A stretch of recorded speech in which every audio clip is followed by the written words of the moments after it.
Hi everyone, welcome back to Race of Tarot and welcome if you are new. My name is Stella and today's pick a pile reading was absolute chaos.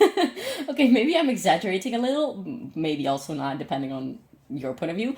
But I'm filming the intro after I filmed the piles, and I filmed the piles, and well, it still is, but it was Mercury retrograde. It still is Mercury retrograde, and it truly be Mercury retrograding because there's been like a bunch of glitches. I had to like start filming all over again because I found out that my camera wasn't filming. So like my cat jumped on the table, just usual things like that. And also my laptop's audio is not working, so I will leave this intro completely unedited. I mean, I will just like make it like a clean cut from the beginning and the end, but there will no be like jump cuts between the piles and the crystals. I don't think you guys mind. I do, but we gotta do what we gotta do. Yeah, today's pick a pile reading is going to be all about what makes you so freaking awesome, and I'm so freaking excited for this because, as you guys probably know, if you have been watching me for a while, that you know that sometimes I just really want to keep things positive since I am a shadow worker. Okay, like that's just what I do for a living. That's just what I do in life. So a lot of like shadow and heavier energies can come through my readings. And sometimes I just want to keep things a little bit more uplifting and positive. I'm gonna close the window because that's windy and loud. Yeah, so I figure I kind of managed to do that here. It will be up to you to judge, but I'm very happy. Like, I just asked a little bit more of a specific question, like, what is it that makes you so fucking awesome and powerful, okay? As per usual, we have, like, pre-shuffled oracles at the beginning in which you should be able to find a little bit of your energy. And then afterwards, we're going to go for each pile into the tarot with very specific questions, so it's a little bit of a different approach than what I usually do. I'm not just, like, taking out, like, just like a spread of cards. I'm asking specific questions for like a few cards, if that makes sense. You will see when you're in your pile. And then afterwards we are obviously going to take some channel messages as well as spirit animals, which is one of my favorite things to do. But yeah, for the piles we have pile 1 with the Wild Unknown, and this is a little moss agate tumble.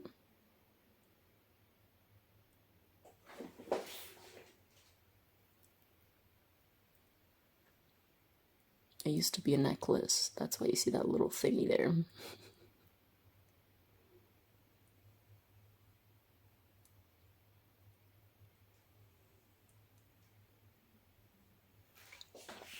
Then for pile 2, we have the True Heart Intuitive Tarot with this little quartz geode.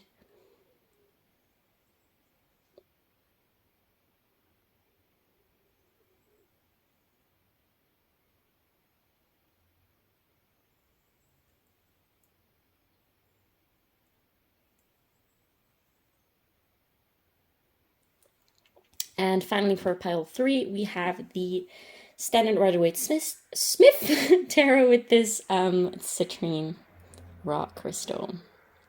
Please focus. Please focus. Please focus.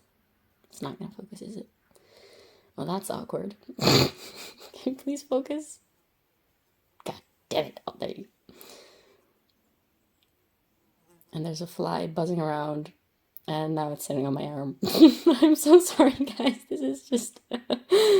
Okay. Anyways, that's it for the piles. Thank you so much for being here. As per usual, disclaimers are all down below in the description, as well as the pinned comment. And you can also find the timestamps there, as per usual. And also a link to my Etsy shop where you can book a personal reading if you wish to do so. And always use your own discernment. You should be able to use your own discernment. And if you're not able to use your own discernment for the messages that come through, then you should probably not be watching tarot readings on YouTube, okay? You're annoying. Not you watching, okay? So for those of you who are watching, like doing other things, I was talking about the fly. That kind of sat on my brain. Anyways, thank you so much for being here, and I will see you in your pile. Bye. Hi, pile 1. If you chose the Wild Unknown Tarot as well as this little, moss agate crystal, this is going to be a reading on all about what makes you so freaking awesome! And I'm so excited to do this because I've attempted in the past readings where I was only like delivering positive, uplifting messages because I feel like life is hard already. We don't need to only ever focus on like the dark aspects of it. Like, I'm definitely not a only love and light type of person or type of channel at all, as you guys know, if you guys haven't followed me for a while. But yeah, sometimes you just need something lighter, something more uplifting. So this is, I am determined. Like, I've seen these oracles already, so like I know already kind of like the vibe of what is going to come. So I know like these are, I feel like we're finally managing to getting the goal of keeping uplifting messages here. Okay, so what we're going to do is we're going to read a little bit into your energy about why people love you in general, what people appreciate about you. We have a fly guest, which I hope will not be too disturbing. Otherwise, I'm just going to like have to pause and make sure it's not disturbing us anymore, if you know what I mean. Anyways, we're going to look into these pre-shuffled oracles for you to see a little bit about your general energy, about what makes you so freaking amazing and lovable. I mean, you are lovable by just virtue of existing.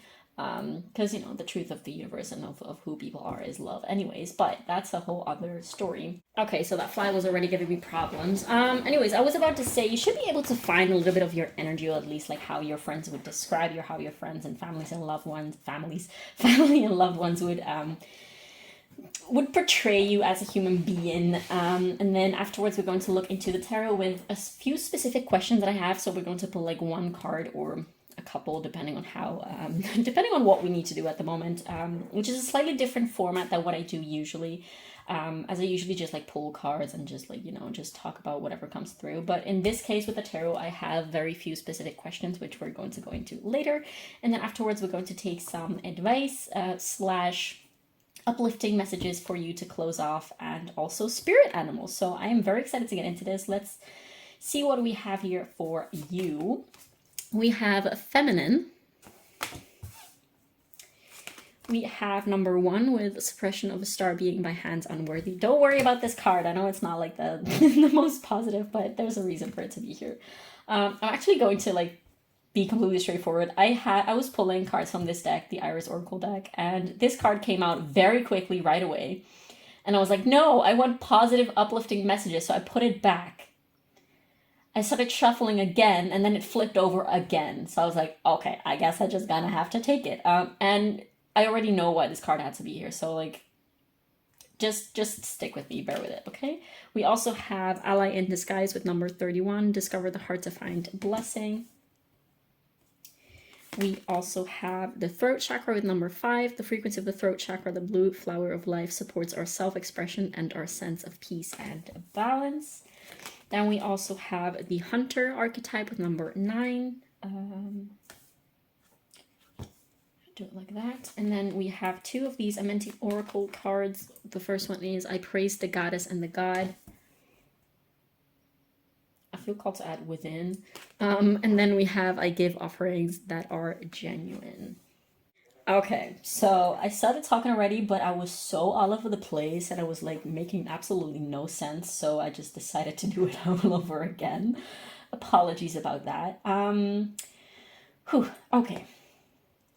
I feel like first of all, you just have a very like high energy, just like a lot of internal energy. Like you might be someone who's very inspired a lot of the time, someone who's like who seems like they're caffeinated even when they're not. Like a very high up tempo type of energy. Like you might have a fire rising or a mutable rising, air rising perhaps, something like that. Anyways, the first word that came through when I saw these cards for you, Pile 1, is you are such a freaking badass. Like this is insane. You're such a cool person. I think that if I met you in real life, I would love being friends with you. Truthfully. Don't know if you would love to be friends with me, but you know, that's a whole other story.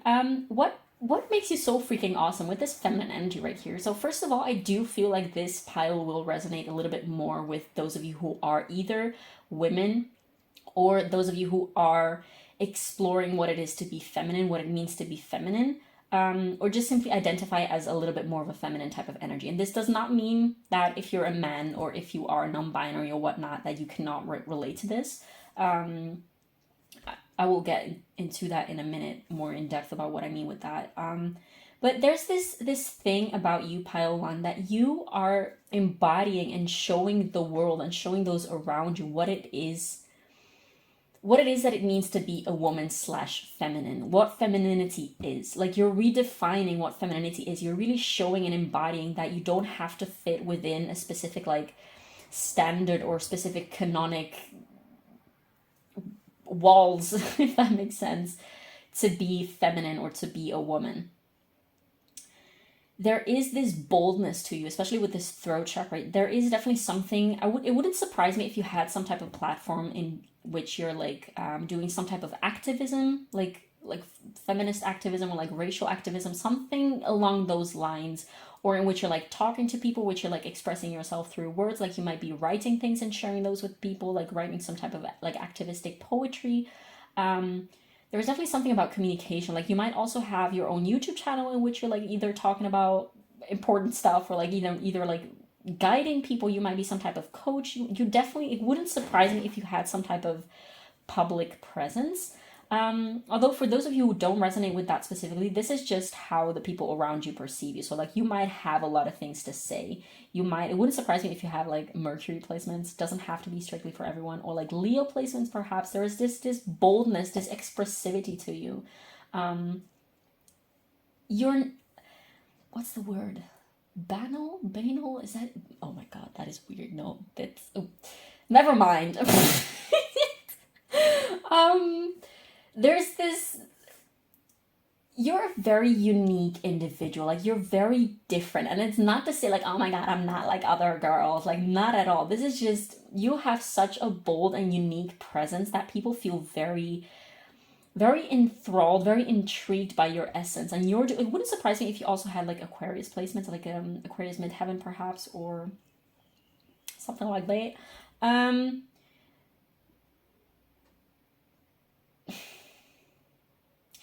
People appreciate what makes you so freaking cool and awesome is your directness. Like, I'm hearing Dutch directness, so like, you might have Dutch descent, like you might be Dutch yourself. In that case, it doesn't have to be, but you're very direct. You might definitely also have like your own business. You might have something that gives you status in that sense, if that makes sense. But there is also this aspect to you with this ally in disguise, and discover the hard to find blessings, and the hunter card, and the throat chakra card, and give offerings that are genuine. You are not afraid of talking about the quote unquote bad things, about the ugly parts of yourself and of people, of society. You're definitely also not a only love and light type of person. Like, your goal, like, you could identify as a light worker, which, I mean, we don't have to make these things like ego things, like, oh my god, I'm a starseed, oh my god, I'm a light worker, oh my god, I'm a whatever, this and that. Like, it's just adjective. That's not something that defines who you are as a human. But there is definitely this quality to you in which you are illuminating. You might be someone who is a lot into shadow work, and that is something that people really, it might scare people off. It might intimidate people. Some people might just simply not understand what it is that you do, or why you're doing that, or like why that would be important. But there's definitely this aspect of you that is not afraid of going into the uglier parts of you, that is not afraid of like confrontation, that is not afraid to deal with the less pleasant and less positive, shiny, brilliant, like love and life parts of life and society and people and yourself. With this suppression of a star being by hands-on worthy card, what I got with that is that you have either witnessed or felt on yourself, like firsthand, you have experienced, or both, so much injustice and so much ugliness and so much darkness from other people, from the world, that you know what it is like that you literally feel, you know what it's like to be indeed like suppressed, or be the victim of some type of unfair, unjust, darker energy. You understand what it is to hurt. I mean, you understand what it is to be in a difficult situation, and you are so determined. Like, it's so natural for you to want to help people get out of those situations. You're so passionate about empowering other people, and you're so passionate about keeping it real. That's also a thing that I heard. Like, I give offerings that are genuine. Like, whenever you speak to people, whenever you talk to people, you don't sugarcoat things. Like, you might sometimes be a little, like, come across as very, like, indeed direct and confrontational to other people. But I do feel like you do this with the best of intentions. I'm getting, some of you might Which is okay, like nobody's perfect. Some of you might struggle with being a little too direct sometimes, and you know, kind of being like borderline what is the word, a little mean, or like mean, like coming across as mean. Like, of course, like how people perceive that is it could differ. Like some people might just really appreciate like very, just like very raw, rough, like direct truth. Some other people just might appreciate some more kindness and softness. But I feel like some people might perceive you as a little bit too, maybe just a little on the mean side. But other people really, really appreciate that you're just like not sugarcoating things and just saying things as they are, just being very, very straightforward and very honest. I keep getting this like unafraid, like unapologetic, bold type of energy. And what something that you do that you really help people doing, like either actively or just by essence, by virtue of being yourself, is, I'm gonna try and make it a little bit more light. Is inspiring people and potentially also awakening people to their divinity, to their inner divinity. Like you might remind people of their own inner divinity. There's this empowering quality about you. You might attract a lot of people who are in some type of like dark cycle. Like you might attract people when they're like in their dark night of the soul, or people might just come to you. Like they might find that it's very easy to talk to you in that sense, because there's no such thing as TMI. There's no such thing as like taboo things. Like you're very comfortable with talking about anything. Like you love talking and expressing. You have a lot of things to say. You might have a Mercury, Virgo, or Gemini. So Mercury rules Virgo and Gemini. That's something that just came through for some of you. It doesn't have to resonate for everyone, of course. But you definitely are someone who is so passionate and to whom it comes so natural to like empower people and encourage people and support people and really contain people and meet people where they're at. Like if people are in a very dark state, you're not going to be like, oh, just get over it. Like, oh, just don't think about it. Oh, just think positive. No, you're really going to sit with them in that state, and you're not going to like help them pity themselves more. Like you're not going to throw them a pity party or anything like that. You're not going to be like, oh yeah, poor you, oh my god, like your life sucks, I'm so sorry, that's really bad, pat, things like that. You're going to acknowledge exactly where it is that they are. Like you really see people where they're at. You see people with their shadow and with their light, and you don't have this judgment of like, oh, this is a bad thing. Like, oh, you're feeling pain, or like you're feeling jealousy, or whatever it is that you're feeling. This is a bad thing. Like, oh my god, like this shouldn't be there. You're very non-judgmental. And this is kind of breakthrough. I don't know if that's a word, but like this is kind of breakthrough for people, like groundbreaking for people, because they feel so seen and so supported, but also so guided. I do get, by the way, in the way that you express yourself, you might be,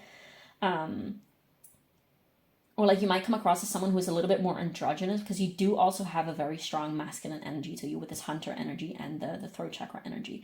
You might definitely be someone who has a lot of those dualistic signs. So this could be Gemini, Libra, Cancer, Pisces. Doesn't have to be necessarily, but there is definitely a balance between feminine and masculine here. Now, here in these cards, there is a highlighting of the feminine, because that's definitely something like a very big part of what makes you awesome, honestly. Also, like the feminine is on the rise, like societally speaking, it's something that is on the rise and that needs to be freed and emancipated and whatnot. That's a whole other story. You meet people where they're at and you see them very clearly, and you help bring clarity to them as well, and you help perhaps people finding their inner courage and their inner balance and their inner acceptance for themselves. Like you inspire people to break through and to break free from their own patterns and their own shadows, and perhaps like things like addictions and whatnot. Which I'm not saying that you like, I mean, if you do some type of work like that, then definitely 100% for sure. But like if you're just like let's say like a normal person, and you're people around you are suffering with addictions and mental health issues and things like that, it's not that you can fix those things for them, but you're definitely someone who is very supportive, like a very supportive figure in people's journeys navigating those things. And you're not afraid to speak the truth. Again, like that's something that is definitely coming through very strongly. But let's see what else with the tarot. By the way, I'm not sure if I'm like Oh, we have the sun on the bottom of the deck, Leo energy. Not sure if I made it clear enough with that suppression of a star being by hands unworthy card. But people definitely see you as someone who understands what it is what suffering is, what pain is, and that understands their suffering and their pain. And this is indeed because you have either felt that on your own skin, or you've witnessed that from so closely that you feel just so passionately about things like injustices and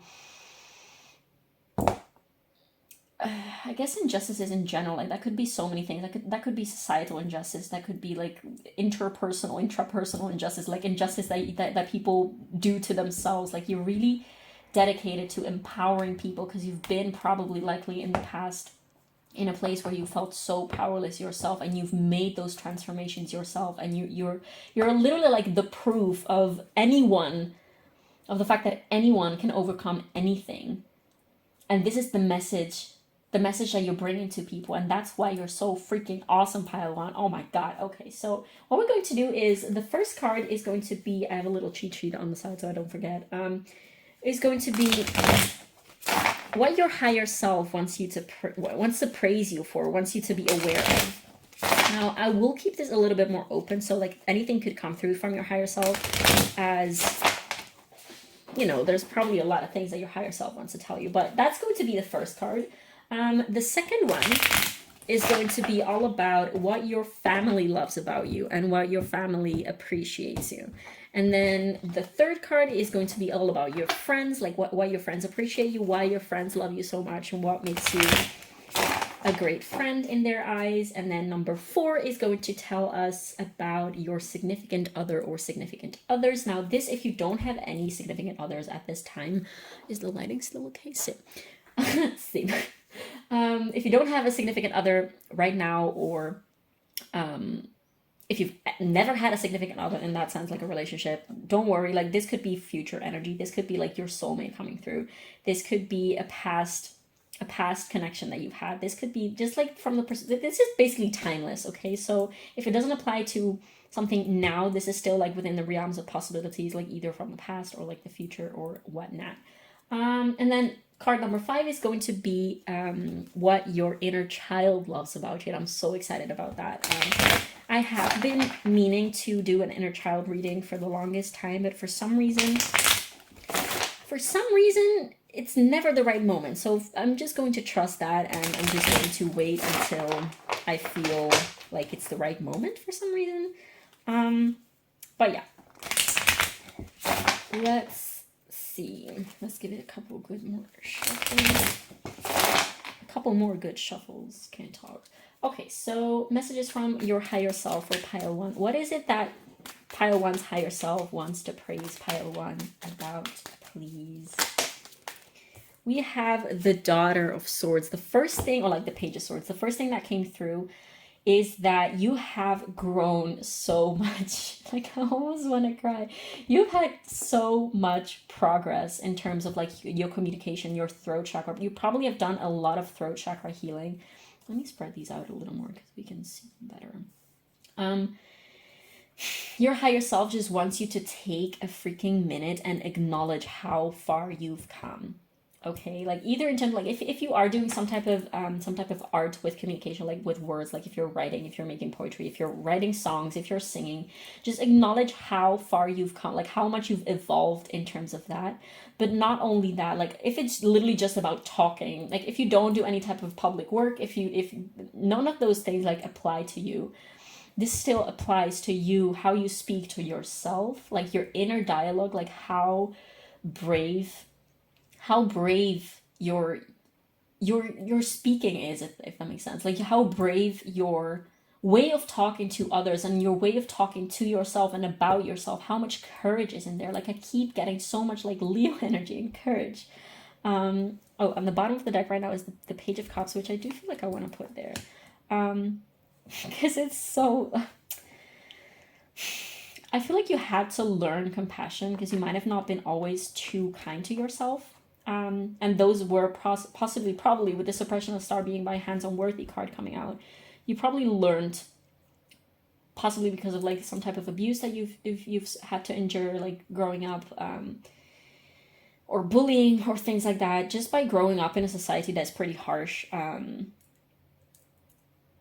unhealed. You've had to, like, you have, growing up, absorbed and learned very unhealthy patterns and very self-destructive patterns. Like, you might have had a very negative inner dialogue. You might have just talked about yourself in a very negative way. You might have talked about others, even in, like, you might have engaged in like gossiping and like talking about other people, and you really had to learn and to open your eyes about how destructive that was towards yourself and towards, like, in the energy that you're literally just like feeding the world and feeding like the collective subconscious. You had to learn how to be gentle with yourself, but at the same time, like, how to keep yourself direct and honest and truthful to yourself, and not downplay yourself, and still, like, you know, keep your own power. And you recognize the power that your words have. Like, there's definitely a huge pressure on the throat chakra and communication and words. I am so proud of you, Pile 1. This is literally like your higher self saying, I am so freaking proud of you, because look at what you're doing to, like, with yourself and to the world and with the world. There's definitely leader energy here. Like, Leo energy again is coming through. Like, it doesn't have to be astrologically relevant. You could have a Leo rising or like Leo midheaven. Doesn't have to be, again. Take it as a confirmation if it resonates indeed. But your higher self is just so freaking, like, I'm getting this image of like a parent just like letting their child go on like summer camp and not seeing them for like months on end or something like that, and be like, I know they're taken care of, like, I know that they can take care of themselves, and look at them growing and look at them just like learning. That is how your higher self feels about you right now. They're so excited for the journey that you have been on and for everything that is still to come for you. This is awesome. This is so freaking awesome. Do you still see it if I put it here? No, I'm just gonna keep it there. Okay. Now for what does your family love about you, Pile 1? What does Pile 1's family love about? Oh. So we have the 10 of Pentacles. Now I'm getting, for some of you, you will indeed, if you are at a stage in life, like, this might not resonate for everyone, but if you are at a stage in life indeed in which you are, like, if you have like built up your own legacy, if you have like a very successful coaching business, if you have a very successful like YouTube channel, if you have a very successful like influencer type of thing, or even with art, whatever it is that you do, if you have indeed something like that, like an entrepreneurial endeavor that is being very fruitful for you, or even if it's not being like extremely fruitful like financially at this point yet, your family is just so freaking proud of you for the work that you have put in and for the independence that you have gained. And for some of you, I'm hearing like, if you have helped like siblings paying off their debt or something like that, if you have helped like perhaps like retiring your parents, or if you have helped your family in some type of financial way, they are so freaking elated and grateful and just ecstatic at the fact that you have created that for yourself and how you're extending that and how generous you are. But all in all, they just see you as this, I keep getting like badass boss bitch energy. They feel like you've made it. And even if you are not like making like 6 figures or whatever, like if you are, then that's just definitely something that they're so proud of you. But even if you're not, and even if you don't have anything like that yet, or if you're not even interesting about that, they're just so freaking proud of what you're doing with your life in practical terms. They see how hard you're working, and they see how much passion and how much fierceness there is to you and to the work that you're doing, and how important that is. Like, I'm getting the vibes of like a dad, perhaps, like if you are, for instance, like a sexuality coach or whatever, like a dad that doesn't understand what it is that you're doing. They're like, I don't understand any of that, but I'm so proud of you nevertheless, like genuinely. There's so much enthusiasm for sure, and they're cheering for you so much, and they see what you're doing, and there's a lot of happiness and a lot of warm, fiery, positive, sunshiny type of energy here. Let's take a clarifier, like something else. What else from Taiwan's family? Oh, we have the Ace of Swords. Yeah, This is a lot about how clear, perhaps like you might have been someone who just followed their dreams ever since a young age, or who is just like doing that something that is indeed not like a regular job, like not being like a doctor or like an accountant or like a lawyer or whatever it is, like not doing something that is very very common, but the determination that you had. Again, there's this something about determination and being so straightforward and so like direct that people just love and admire about you so much, pile one. And even if you don't feel like that, this is the energy that you ooze out to the world. So just be aware of that, I guess. But the fact that you have had like a clear vision of what you wanted to do and you've just pursued that relentlessly and just like ruthlessly and like unapologetically, people admire the clarity and the dedication, especially your family, like especially if your family has seen you like growing up, like having a dream, and perhaps people like perhaps even your same family being like, oh yeah, you can't do that, you can't be a writer because writers have to be really good, and what if you don't make any money and you still have to earn your bread and things like that. If they have seen the struggles that you've had, or like the lashback backlash lashback, my nose is itching, I'm so sorry, I don't know what's happening. Especially for those of your family who have witnessed like the difficulties and like the backlash or whatever, the obstacles that you've faced, and maybe the disbelief from other people. If you've applied for many things and you've gotten a lot of no's, for instance, they admire how much you have kept your energy to yourself and you've not let, you might have Capricorn energies as well, but how much you've not let the outside world and the outside judgment and outside ignorance, I want to say, hold you back. That is something that they acknowledge and they admire so much, and it's a little intimidating as well. Like maybe you've proven people wrong in the past from your family. You like, especially if your parents were like, yeah, you have to go to like a mainstream school direction, and then you have to get a proper job or things like that, and now you're like actually thriving and doing a great job at what it is that you're doing. That there might be a little bit intimidated to be like, oh, okay, so I was proven wrong, but they're at the end of the day, they're just so freaking glad, and so they have so much admiration for you, pile one. This is for freaking sure. But let's move on. Let's see what your friends love about you, pile one.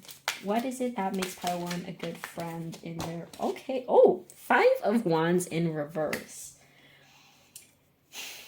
I'm hearing like there's no time for petty BS. Like there's no time to... I will get a clarifier for that as well, possibly. Oh, we have Death on the bottom of the deck, Scorpio energy. I'm hearing another fly flying around here. But okay, I'm getting that you're not someone who causes a lot of drama, perhaps. And like, if you are involved, like I can definitely see you having tough conversations with friends and with people. Like, especially if they're doing things that are either like surpassing your boundaries, or like if they're acting in ways that are not ethical towards other people, if they're doing things that are a little sketchy, that do not align with your ethical values and things like that. You might be indeed not afraid of like confronting those people. But at the same time, you're very like, you're not, how your friends perceive you is that you're not into petty drama. You're not into like conflict for the sake of conflict. Like your goal will always that of like being direct and cutting things off whenever they need to be cut off, and reaching a conclusion. Like if you argue or if you confront someone, it's to reach a conclusion. It's never to judge. It's never to be like, oh, like, it's never for drama, if that makes sense. And you're also, I'm getting the vibe that you might also be someone that like, as soon as someone disrespects you, you're like, yeah, I'm out of here. I'm out of here. I don't have time for this. And you're just gonna drop that and be like, listen, like, you want to do this correctly? Like, you want this is very assertive energy. You want to do this in a fair way, sure, but like, I'm not gonna take petty behaviors like name calling and whatnot, things like that. You will not engage with those things for nothing in the world. Like, you know what you will take, and you know what you will not take. And your friends know that. Your friends know the world. Do we have to take that? I didn't even ask a question, deck. Come on. What else did I want to say about this card?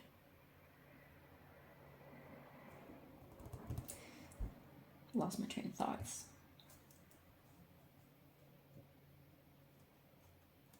like, it's not conflict for the sake of conflict. It's like picking your battles almost, and being aware of when it's time to stop arguing and when it's time to like be apart for a second. It's also feel like you don't hold grudges. Like if you cut someone off, it's because it's like almost peacefully. It's like, yeah, listen, I don't have time for this. I don't want this anymore. Goodbye. But at the same time, you will always also, yeah, you really come across as someone who doesn't hold grudges. Like, you know your worth, and you won't take anything less like that, and you won't take it personally either. What else? What else about this? Okay, we have the Hierophant. Yeah, I feel like conflicts and conversations with you are always very fruitful, and there's always a lot of wisdom, which can be a little intimidating again. Like if you are indeed someone who is a little intimidating to people often, I'm trying to make a little bit more space because we do need more cards in a minute.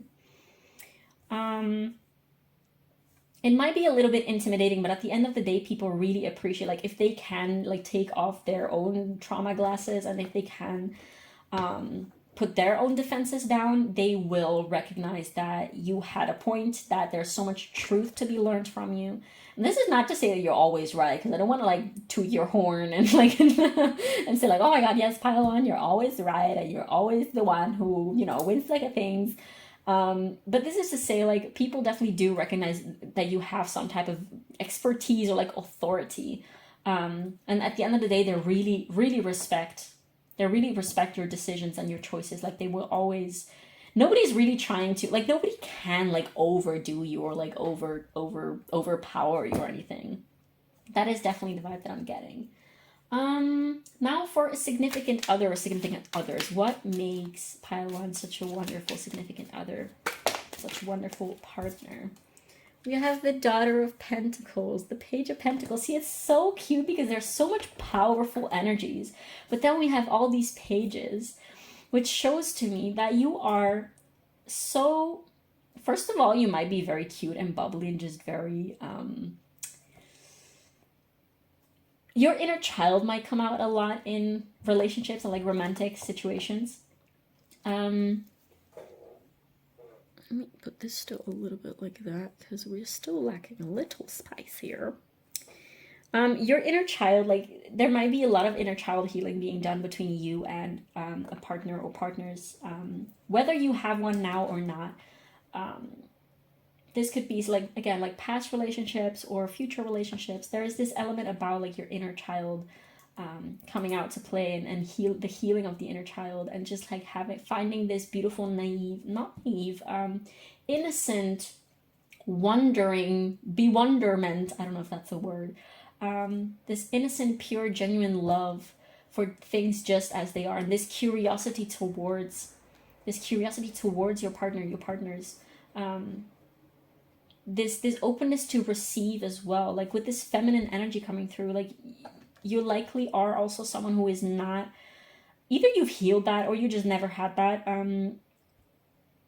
but you're like the opposite of like hyper independent. Like, yes, you stand your ground, yes, you know your worth, yes, you're independent, but you're not taking that to an extreme. Like you definitely very much, I'm getting Taurus vibes right now, definitely getting that you love to be spoiled. You know that it's really nice to receive things. Like you love to receive as well. And possibly that is also something indeed that maybe you might have had to heal in the past. Could be, definitely, for sure. But people also, like, this makes want the people who love you and who admire you, and who want to get involved with you in a romantic way. They really want to take care of you, and it's really nice for them to see you transform from this lioness type, like lioness bison type of very imponent, is that a word? I don't know, I keep getting like Italian words that I want to like translate, but this very potent, powerful energy, and then see you transform, like maybe when you come home at night, see you transform in this really cute little dainty beautiful little deer vibe being that just wants cuddles, and that just wants to cuddle up and laugh and getting ticklish with each other and just like have a pillow fight or something like that. Very innocent and very naive in a very pure, beautiful, comforting type of way. I'm hearing like, you're my dream woman, you're my dream person. Wow, this is so awesome. What else? What else would a significant lover, what else does pile one significant lover or lovers appreciate so much about pile one? Okay, a lot of things, but we're not going to take those because that's too many cards. What makes pile one an amazing partner? Okay, this one already came out just there. It doesn't matter. Like, sometimes it matters if they come out in reverse or not, but this one doesn't really matter. The Devil, Capricorn energy with number 15. So this is, again, you're not afraid of exploring the darkness with people. You're not afraid of people's darkness. And you really, again, like that very image of like, I praise the goddess and the god within. You really, definitely, you might be someone who has experience or who will experience twin flame type of things, which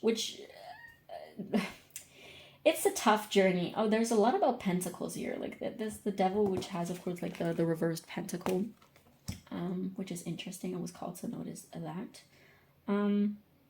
You might be definitely someone who is dabbling in witchcraft, things like that. But you're not scared of going the depth and going into the Hades, into hell with people. And it's not that you let yourself be dragged and let yourself be overwhelmed. You just bring an innocence and a clarity and beauty to what it is that is people's darkness. Like, if people have a very narrow vision, like one-sided view of their trauma and their pain and their darkness, and they think it's all bad, it's all painful, it's all horrible, you bring this fresh, beautiful, like, I keep saying naive, but it's not naive. Beautiful, fresh, young, like innocent, light perspective to it. Like, you will remind those people that there's so much power to be found in those same places that they feel like they have to escape.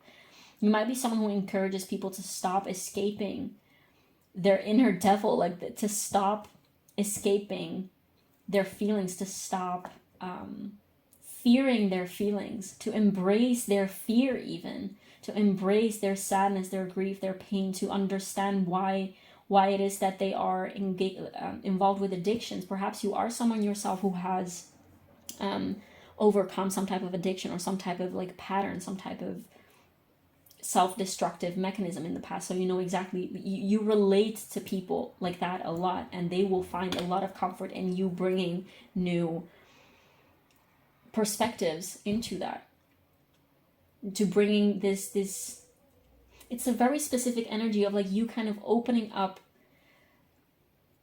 your significant other's eyes to the fact that their darkness is not only bad, it's not a bad thing, it's not something to be ashamed of. And this is such powerful, beautiful, healing energy, pile one. This is insane. This is such insane energy. I love it so much.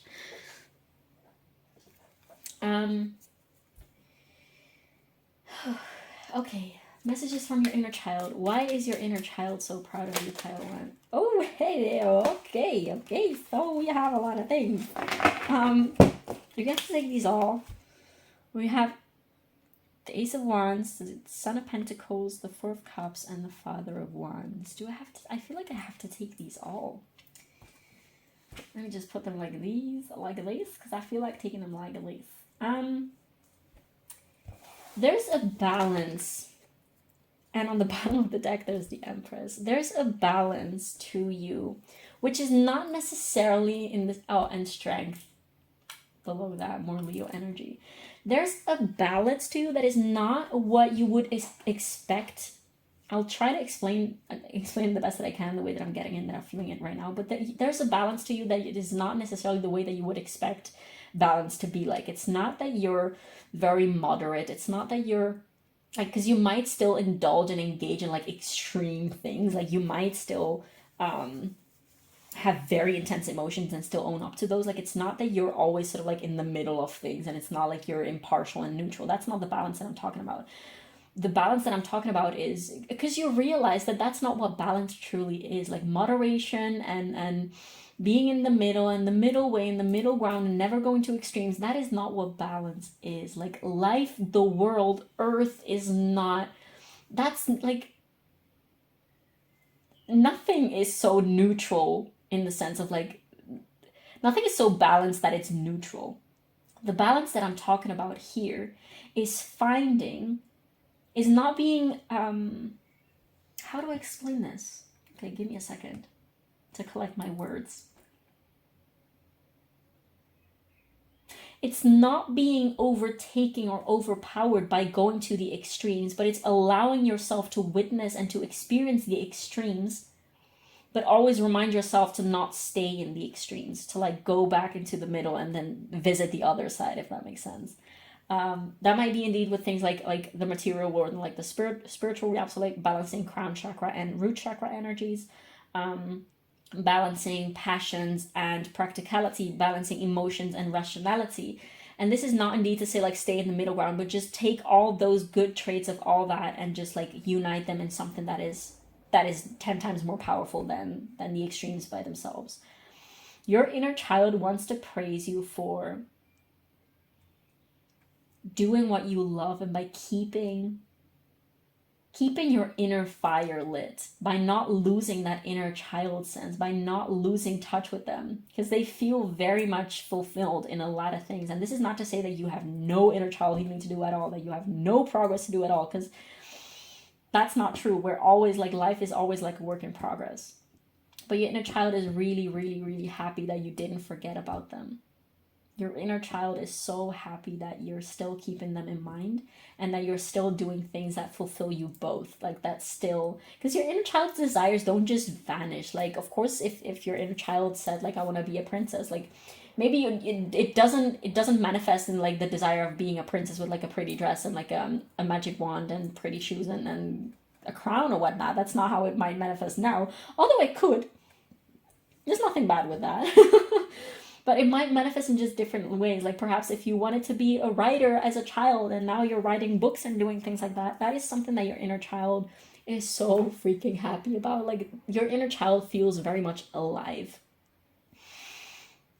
which is so good to see, because unfortunately a lot of people right now, nowadays in this earth, in this world, live with a dead inner child, or like a dormant inner child essentially.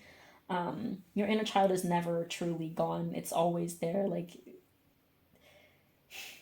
it's always going to be there, and of course like you can ignore it, you can suppress it, but that's something that you've learned to not do. And I don't feel like for some of you it's not even like something that you had to learn or that you had to like force yourself to do. It's just that you can't help but allow these joyous young parts of yourself to keep shining. And with this King of Wands coming through here as well, I'm also getting with the Son of Pentacles and the Four of Cups is that you're not reckless with your resources, whatever that means. You're not reckless with your resources. You're not reckless with your emotions. Like you might still be very emotionally expressive or not, or like unafraid of expressing your emotions, but you're not reckless. You're not like overgiving. You're not overextending yourself to people who don't prove to you that they can be safe and trustworthy. But with this Father of Wands or King of Wands, I'm getting the vibe that you are standing your ground, coming up for yourself in a very beautiful freaking way.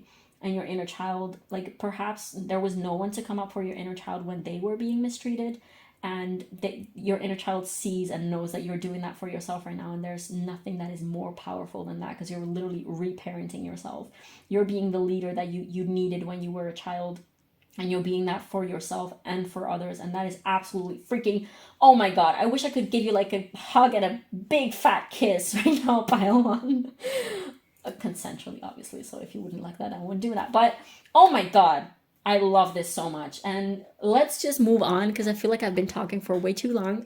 We'll just take, what are we gonna take? We're just gonna take one card from the Sufi Wisdom deck, and then we're going to take spirit animals, and then I'm going to give you a big fat virtual hug and film the next pile. Because I don't want to talk for 3 hours about things that I've already said. But oh my god, pile one, I love you so much. I freaking love you. The world needs you. The world needs you, pile one. I'm so happy that I get to read this energy, because holy shit. Please leave me a comment down below if you're pile one, because oh my god, I love you so much. Okay, so what advice do we have? I'm actually gonna take a couple of these ones. Dawn of love. Love is rising on the horizon of your life. And that is a beautiful, good omen. I'm getting for some of you, this might be romantic love. For those of you who are indeed not in a connection, but have been kind of like desiring that. There might be something on the horizon for you, but what else do we have for pile 1 at this time, please? Some final words of awesomeness for pile 1, please.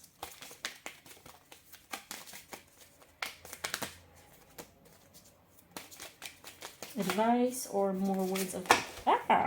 okay, yeah. So the card of willpower flipped over.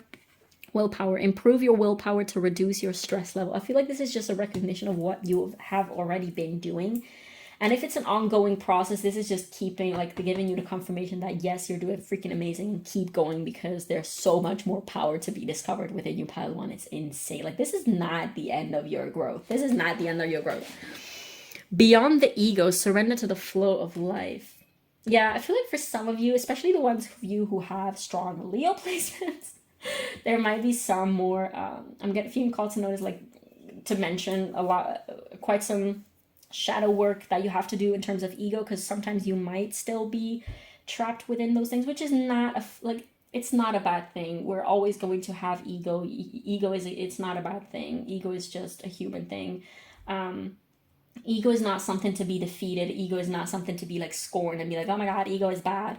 We're always going to have new things to heal. Healing is like a spiral. Like, once you have healed this, then you go on to the next layer, and then once you have healed this layer, you go to the next layer. So yeah, that's that. Let's take some spirit animals for you, pile 1, and see what messages they have for you. Perhaps spirit animals that are synchronistic for you, or that you should be starting to pay attention from now on, because they might have very special messages and important messages to share with you. Okay, so what spirit animals are relevant for pile 1 at this time, please? Gotta put that back because that was like half the deck. Okay, I'm gonna do this again. What spirit animals are relevant for pile 1, please? This reading was so energizing. I know I'm gonna be like completely depleted of energy after this, because that's always what happens. When I do these beautiful readings, it's just like so energizing in the moment. But since this is little like energy work, after like 5 minutes, I get this dip of energy. I'm like, I just want to sleep. Okay, we have the bison with abundance. Did I literally mention like a bison earlier? With abundance. Sacred buffalo, cloak me in your wisdom. Keep me warm through the storms of life. Fill my life with goodness. Teach me the way of gratitude and prayer. I love this. This card rarely ever comes out, so really cool that it came out here. The swan. I also never really get that one. The swan with grace. You who glides across the waters of my soul, bring me your wisdom and light. Help me transform into elegance and grace. Inspire me with dignity and the spirit of beauty. I love this so much. Very highly spiritual energies, these two. What other spirit animals? Okay, so this one turned the goose with inner knowing. You are a brave traveler. Your soul knows the way. Be confident you will achieve your destination. Loyal friends are always with you. Don't worry, you're blessed. Let yourself fly. I'm going to take one more spirit animal for pile 1, please. We have the black jaguar with old soul. Walk through life with confidence and grace. You have power from beyond the world. Yes, you do, pile 1.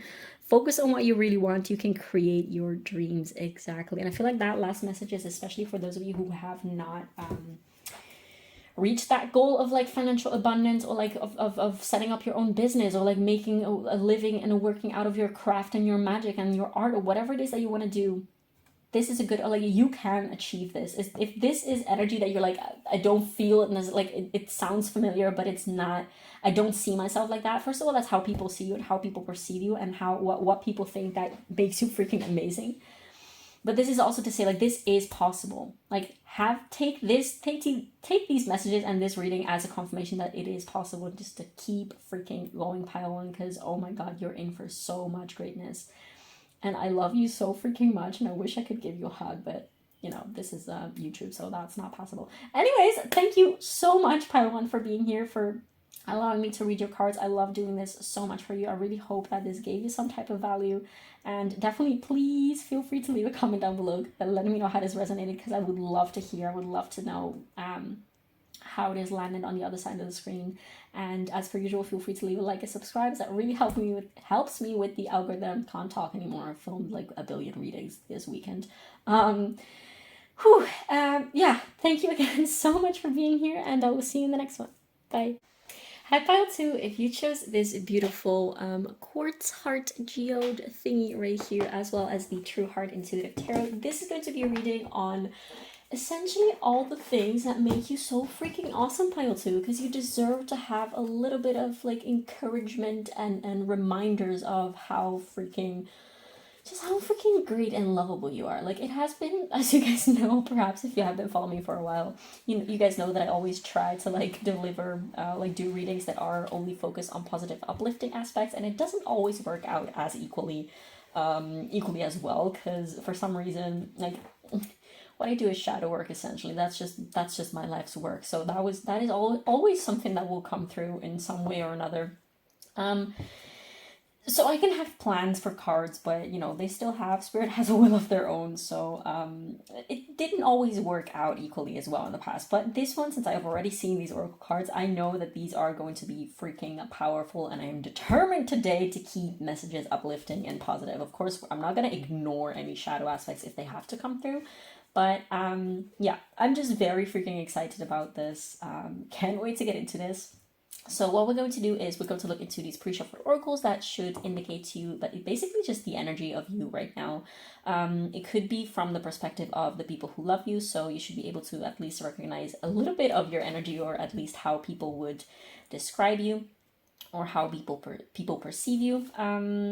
So this first part of the reading should, as per usual, be indicative to you if this is the right pile for you to find. If it's not, if you don't recognize your own energy in this, then definitely feel free to pick another pile.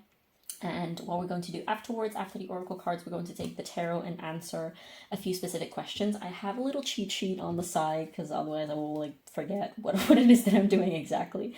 But yeah, stay tuned definitely for that if this first part of the reading resonates. And then afterwards we're going to take some advice / final positive, uplifting, encouraging words for you, as well as spirit animals. Okay, so without further ado, let's see what we have here for you. We have Descendant. We have number 51 or 6 in numerology with Your Light. Then we have a Splendid Torch with number 52, Blaze Brightly. We also have number 19 with The Animal. We also have Discernment, number 20, with the frequency of discernment supports our ability to view the world and the people around us from a place of inner balance and detachment, yet with compassion and wisdom. There you go. And then we have 2 of these Amenti Oracle cards. I remain in balance with my emotions. And last but not least, we have I speak positively of others. Let me see if everything is on frame. Yes, perfect. So there's a lot about balance and a lot about fire. It wouldn't surprise me if you had some type of like relevant Libra placement and or 7th house placement. Like you could have Chiron or like the North Node. Either in Libra or like even midheaven. Of course, your midheaven is not going to be in the 7th house, because the midheaven is like the cusp of the 10th house. But you could have Libra placements in like either Chiron, the 7th house, or your midheaven, or you could have like significant fire placements. There's definitely something very much focused on human relationships, and that's also what I'm saying when I'm talking about Libra. But there is to you this first of all, I'm hearing like this passion towards making human connection and making human relationships work and making them safe and making them equal and making them balanced. I'm being called to notice that both these images have like mirroring images of women and their titties out, so I don't want to jump too much ahead of myself, but there's definitely also this element of you might be someone who is very much passionate about making people feel comfortable within their own bodies. Like you might be someone who is very much pro like body positivity, like free to nip type of thing. You might encourage and like just rev up people about being comfortable in their own bodies, especially women, I want to say, but not necessarily, just people in general. You definitely also might be part of like the queer community, LGBTQ plus. Doesn't have to be. Where do we even start? I mean, we started already, but those were just like kind of messages that were coming through real quick to start with. With this animal card right here, I do feel like there's this, like, what people really notice about you, what they love about you, is that you are very unafraid of showing the real, raw, honest, vulnerable, authentic you. And by virtue of being yourself, so like unapologetically around people, and like for instance, also like on your online, like your social media presence, people are very much inspired to do the same. So there is definitely this quality to you that is just by virtue of being yourself, and this perhaps something that you had to learn. Like perhaps, like, I'm not saying that you always just like effortlessly were yourself, with no shame, with no bounds and everything like that. You perhaps, that could be something that you have had to learn growing up, because you have experienced like the complete opposite perhaps. You might, as like a child or as a teen, very much try to fit in and do things just because they were cool, or do things just because they were popular, and you didn't want to be like, the odd one out, or like the black sheep, although you know that at your core you probably have been, you probably always will be the black sheep. But this doesn't have to be a negative thing. Like once you embrace that, there's honestly nothing that can stop you, and nothing that can like block you from pursuing your true real self and your life's purpose, very fiercely. There is this fierceness to you for sure. There is also this element of you being so passionate. I keep getting the word passionate. Like definitely passion is something that people notice about you as well. It's so interesting because we do have like this your light card with this little flame, and then a splendid torch blaze brightly. I'm hearing like shine your heart, which usually I would say like shine your light, like things like that. But like now I'm really hearing shine your heart, which I don't know what that means exactly. What else? Let me collect my thoughts.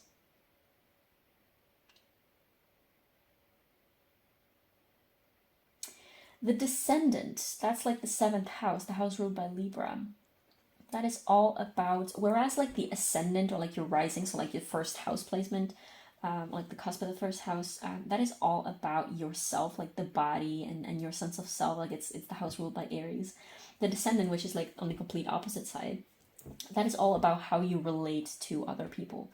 And I feel like there is indeed like a fierceness, but also a sense of safety that people feel around you. Like there is this, I want to say like gentle fierceness to you, Pile 2.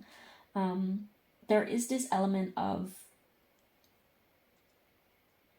you wanting and caring so much about your connections with people. Like your connections with people is probably, it wouldn't surprise me if you do some type of work, like either you might be either like a psychology major or like a psychology master student, whatever, things like that, or like actually work in the psychologist, I don't know how you say that, but like in the psychology field, or perhaps things like social sciences. I'm also getting philosophy, but I feel like if you do something like philosophy, you would want to apply that to, which I mean, that's kind of like the whole point of philosophy anyways, but you want to apply that to practical, like human, social type of scenarios, and use that in your personal life to better like improve your connections and your relationships with people. You also might be working in the healthcare field, perhaps, or do some type of like coaching in which you like inspire and encourage people to speak up more, to be more themselves, to sort of like get more in touch with themselves, or perhaps even in the healing arts, especially like the healing of emotions, getting like singing bowls, things like that. I'm being called to notice all the blues that we have here in this card, and here in the eye, and in this discernment card. So there's definitely something, like it wouldn't surprise me if some of you also had to do something with like things like a voice doula, or like singing for ritual purposes, or like singing for like emancipating and freedom purposes, and things like that.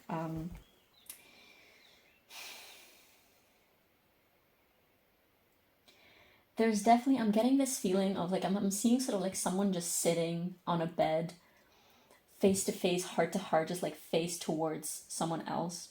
and just holding space very softly, very gently with them.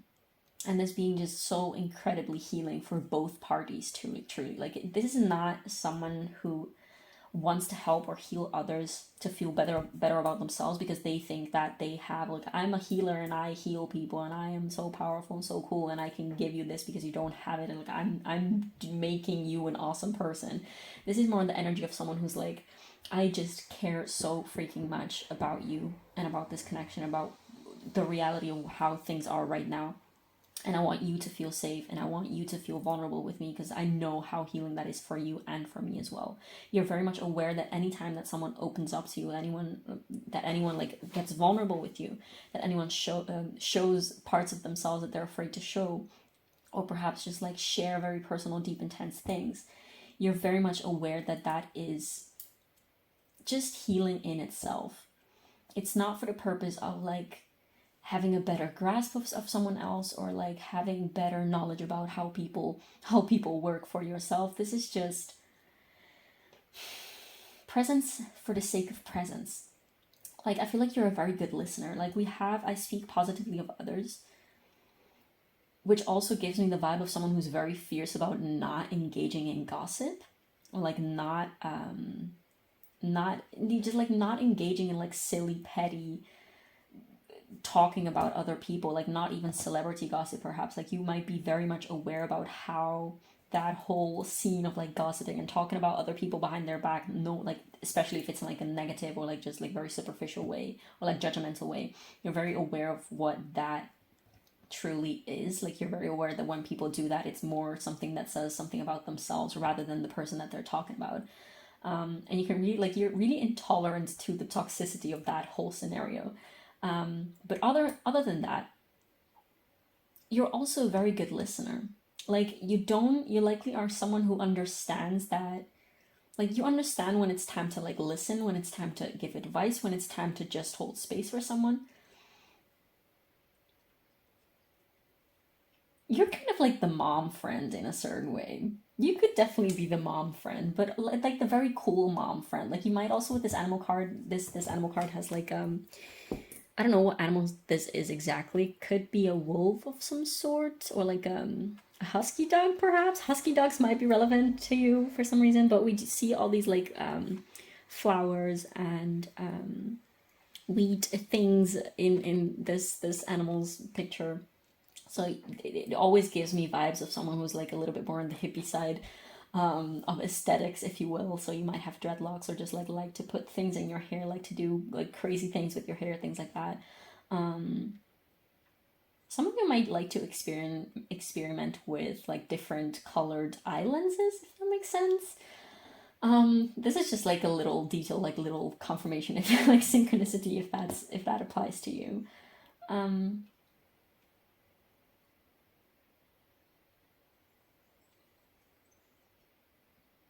There is this beautiful, effortless ability of you, Pile, to sort of like merge beautifully with other people.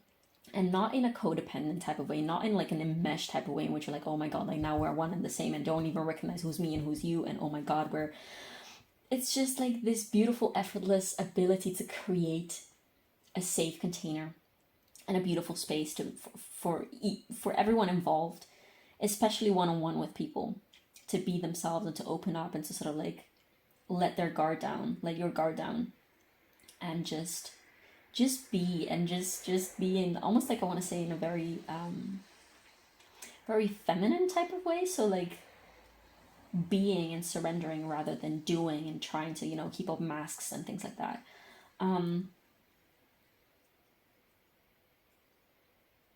You likely are someone who, with I speak positively of others, also what comes through is you might really like to rev up your friends. Like, you might give people little pep talks when they need it. Like, even when they don't know themselves that they need it, you might just come up, like send random messages and be like, hey, I love you so much, you're doing so great, and I see the work that you're doing, and oh my god, like just giving people a lot of encouragement, which I love that you're here right now if that's the case, because you might have Libra moon.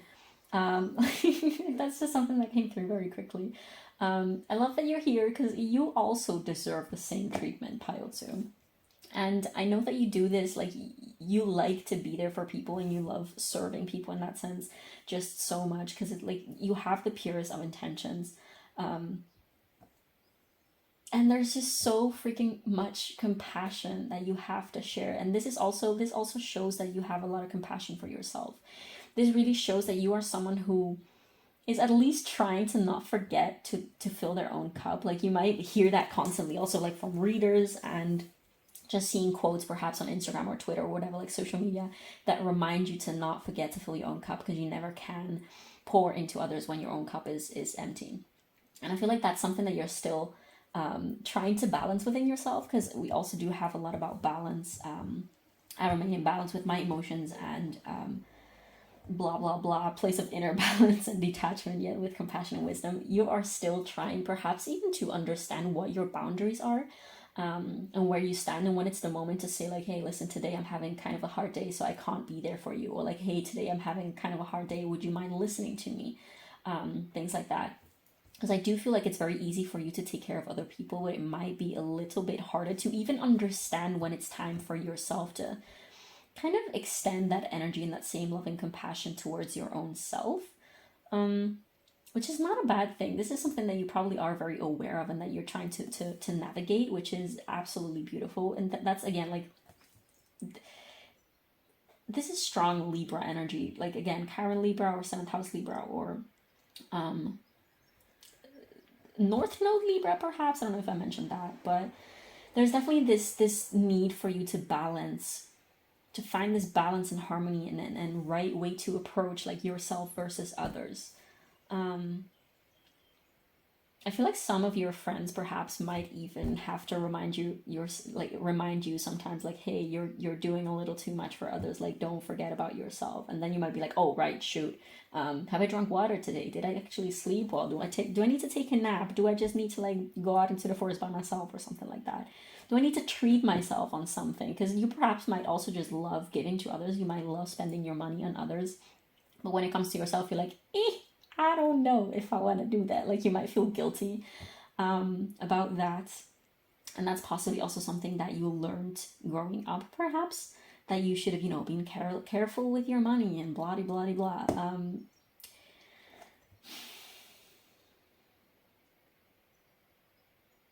I do feel like sometimes you might come across as someone who is a little timid.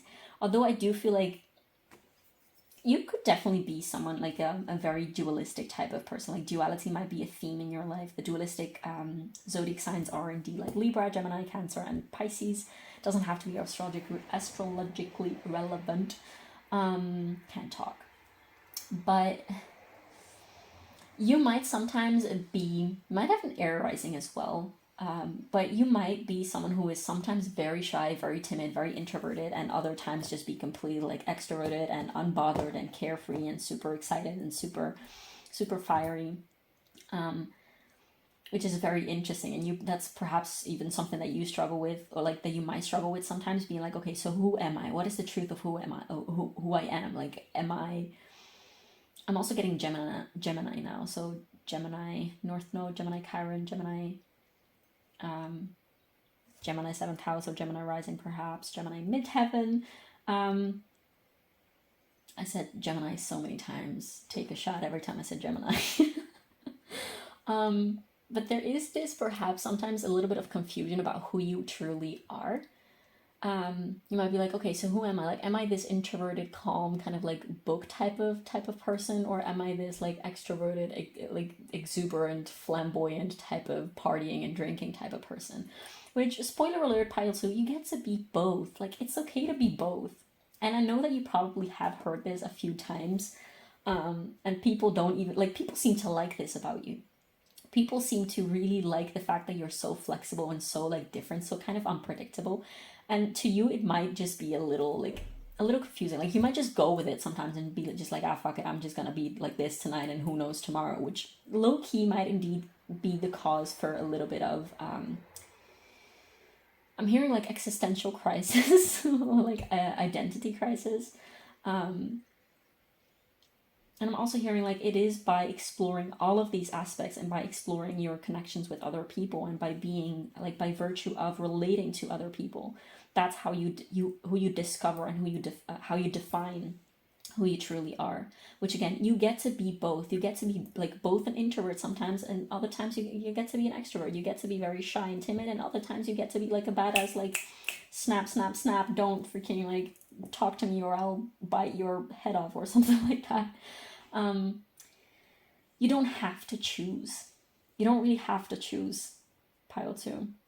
It's okay to be both, to be all of that, to be all of that and more. It's okay if you even have to discover more parts of yourself.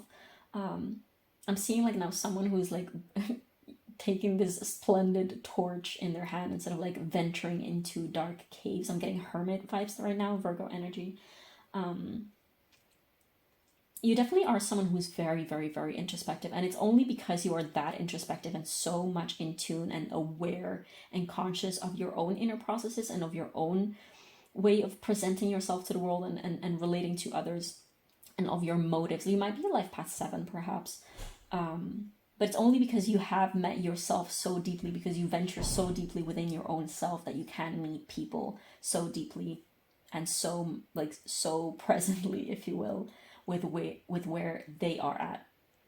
And this is really truly amazing to other people. They're really baffled by your ability to see them, to make them feel comfortable, to make them feel welcome. Like you might be someone who hears a lot like, oh, it's so easy to talk to you, and like, oh my god, it's so easy to be myself around you, and oh my god, like if you were meeting for the first time with someone that you met on the internet or something like that, they might be like, oh yeah, I was so anxious and I was scared that it was going to be awkward or something, but it was so natural right away.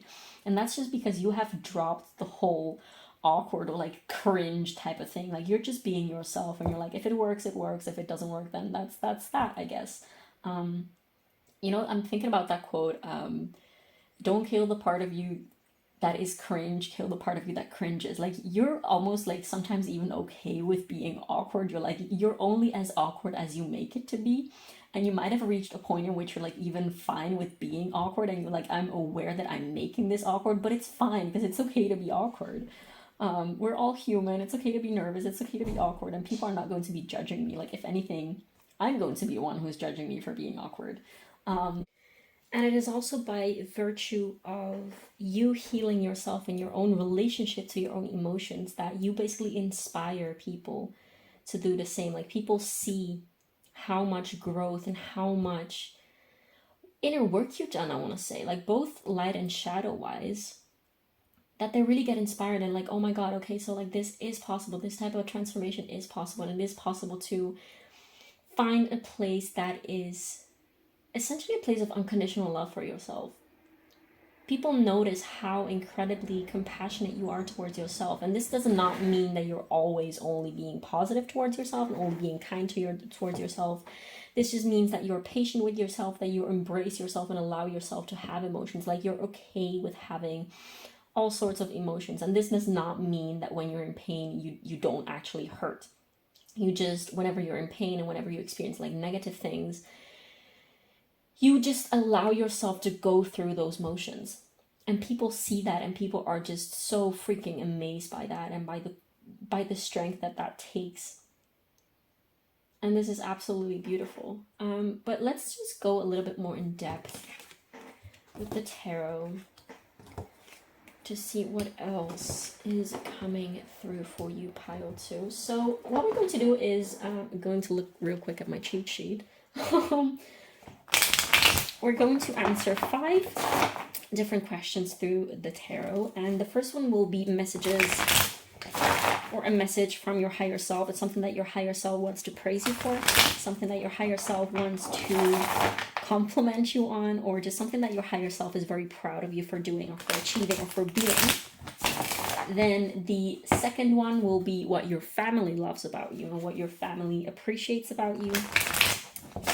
Just all about, specifically about your family members. Then number 3 will be what your friends / what your best friends love about you and appreciate about you, and what they what you specifically mean to them. Then number 4 will be how your significant other or significant others feel about you. And mind you, if you don't have a significant other right now, that's completely okay. This could be referring to either past significant others or even perhaps your future significant other or significant others. Why can't I talk?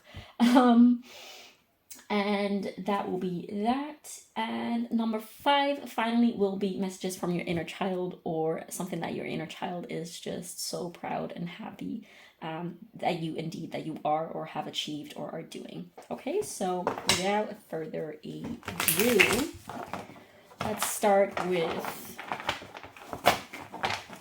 okay, one more good shuffle, because that one was very extremely unsatisfying. Okay, so I am in this very strange, a little timid and a little insecure, kind of shy mode, which is interesting because like in the previous pile, I was completely like, I was this blazing fire on the previous pile. But definitely like this could be me embodying your energy, which makes a lot of sense. Anyways, so what messages does pile 2's higher self have for pile 2 at this time, please? What is something that pile 2's higher self wants to commend pile 2 for? We have the 3 of Swords. Okay, I'm going to pull a clarifier right away. Is this on camera? Yes, I'm just going to put that there because we're going to need a bunch of more cards. Okay, the first thing that I'm getting is like you can see so well through heartbreak. Like whenever there is something that hurts you or that pains you or that pains other people as well, which again, that all leads back to the fact like you can meet people and see people so clearly just because you have done that work within yourself. Like, you know that quote, people can only meet you as deeply and as far as they've met themselves. And that is literally the case with you. Like, you can meet people so deeply within themselves and see so deeply through other people's pain and emotions. That's because you've done so much inner work about your own emotions that you have this broad, wide understanding about, I want to say also about heart energy. Like, you might be someone who operates definitely very strongly from your heart chakra center. You have this clear, like, you're not ruled by your emotions either. You use your reason, your rationality to understand your emotions. And I'm getting Virgo vibes again now. So like this could be, sometimes your higher self wants you to not take this to the extent in which you're only rationalizing about your feelings. Although I don't feel like you do this often, but sometimes you might take it a little bit too far, which again, it's totally okay. We're all on a journey. It's a work in progress. You can't and shouldn't expect yourself to like do it right, whatever that means. This whole healing and feeling thing. But there's definitely this emotion about being very aware of your emotions and why they arise and what they're trying to tell you. Or like at least this interest in understanding your emotions and understanding yourself and understanding these processes that you go through. Like your goal is to, you have this very strong need to understand things, which sometimes might even be a little painful because sometimes we don't get to understand everything, at least not right away. And like there's also this other quote that is something along the lines of, you can't connect the dots beforehand, like prior to something happening. You can only connect the dots afterwards, and it's only by hindsight, or it's only in hindsight that you can have more clarity and perhaps even closure about certain things.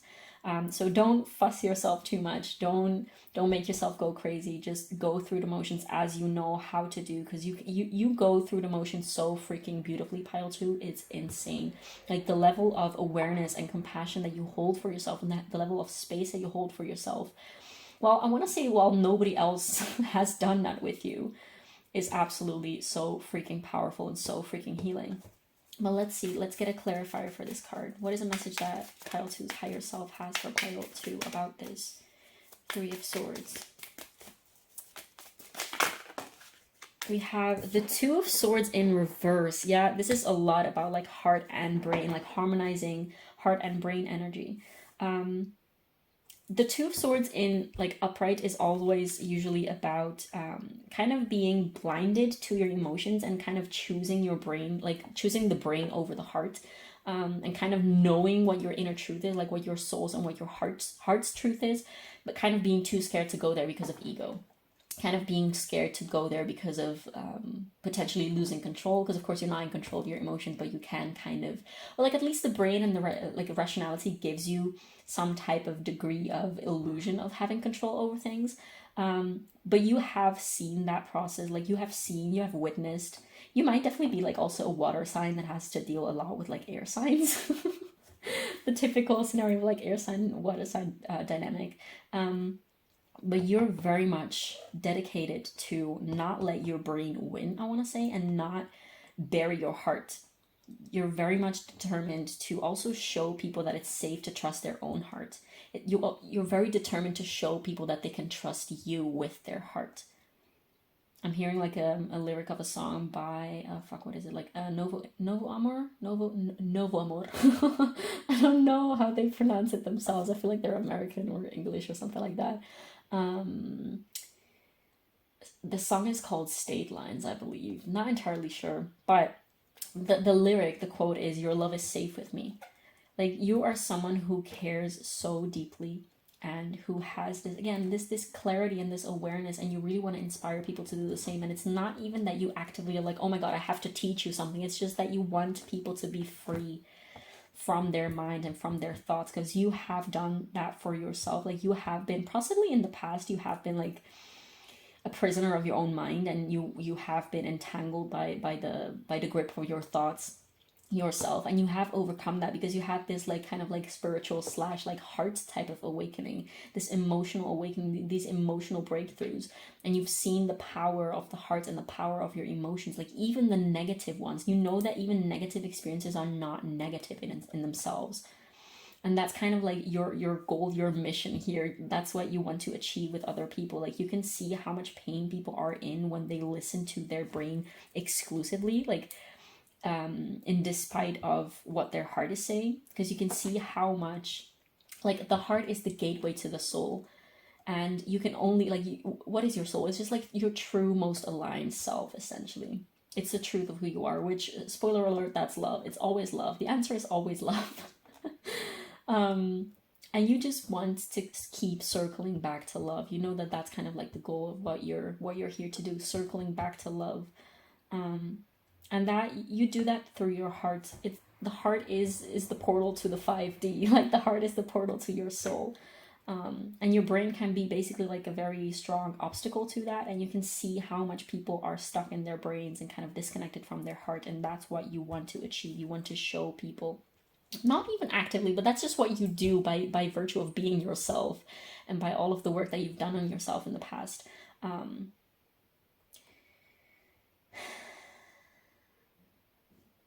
hearing like heart healing.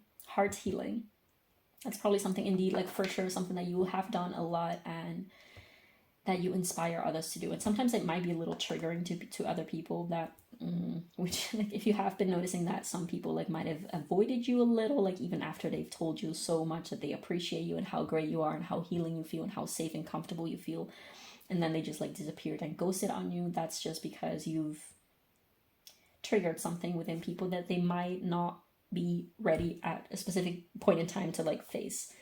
But yeah, heart healing, balancing the mind and the brain, balancing the heart and rationality, and make them co-work rather than making the brain overdo and overpower emotions and the heart. Now, let's see what your family loves about you. What does Pile 2's family love about them so much? Why is Pile 2 so deeply appreciated by their family members, please? Why is Pile 2 so appreciated by their family? We have the Ten of Swords. Yeah, there's a lot about healing of painful emotions, Pile 2. Again, wouldn't surprise me if you are in some way, shape, or form like dabbling in emotional healing work, like in terms of career. Oh, look at this! We have the Hermit. We have the Hermit, which I indeed mentioned. Virgo energy. And on the bottom of the deck, we have Judgment. Yeah, I feel like you might be for sure like the black sheep of the family. Like, you might indeed be the little spiritual woo-woo, magical witchy type of person. Oh, look at this. This Hermit card is so interesting because there's like little mushrooms growing. And And we're rolling again. So Mercury retrograde be Mercury retrograding at this time, and I always notice that when I'm having a lot of glitches with my technology. So if you have noticed that there was a weird cut and there's a lot of cards on the table that you weren't seeing before, okay, let's just chill. That's because my camera just stopped filming, of course. Like yesterday's pile one, I had to film in like 4 takes, like 4 different cuts, because stuff kept happening, and now this. Now this. Anyways, what I've done is I already started talking about all of these cards, of course, but I hadn't even properly started talking about this part, which is all about what your family loves about you. I have turned these ones around so that it's not too disturbing. I'm obviously going to keep what came out and just trying to reiterate what I already basically said to when I was talking to absolutely no one when the camera was not filming. Anyways, without losing too much time, see, I just need to like check more often because that's what happens when I don't. Anyways, what I was saying, I believe I like the last thing that I said while the camera was still rolling is that what your family, first of all, like you might be indeed someone who is quite basically the black sheep of the family. I was getting this vision of like a very cohesive, or at least like a very apparently cohesive type of family, a family that very much values like cohesiveness and just like appearing as a good family and appearing as a very, just as a very good normal family, essentially, of people who are more or less all doing like what you would call, like, I guess, like normal jobs. So like either being doctors or being like employees somewhere, just like doing some type of like regular job, if that makes sense. And then you kind of deciding like, this is not what I want to do, this does not feel right with me, this is not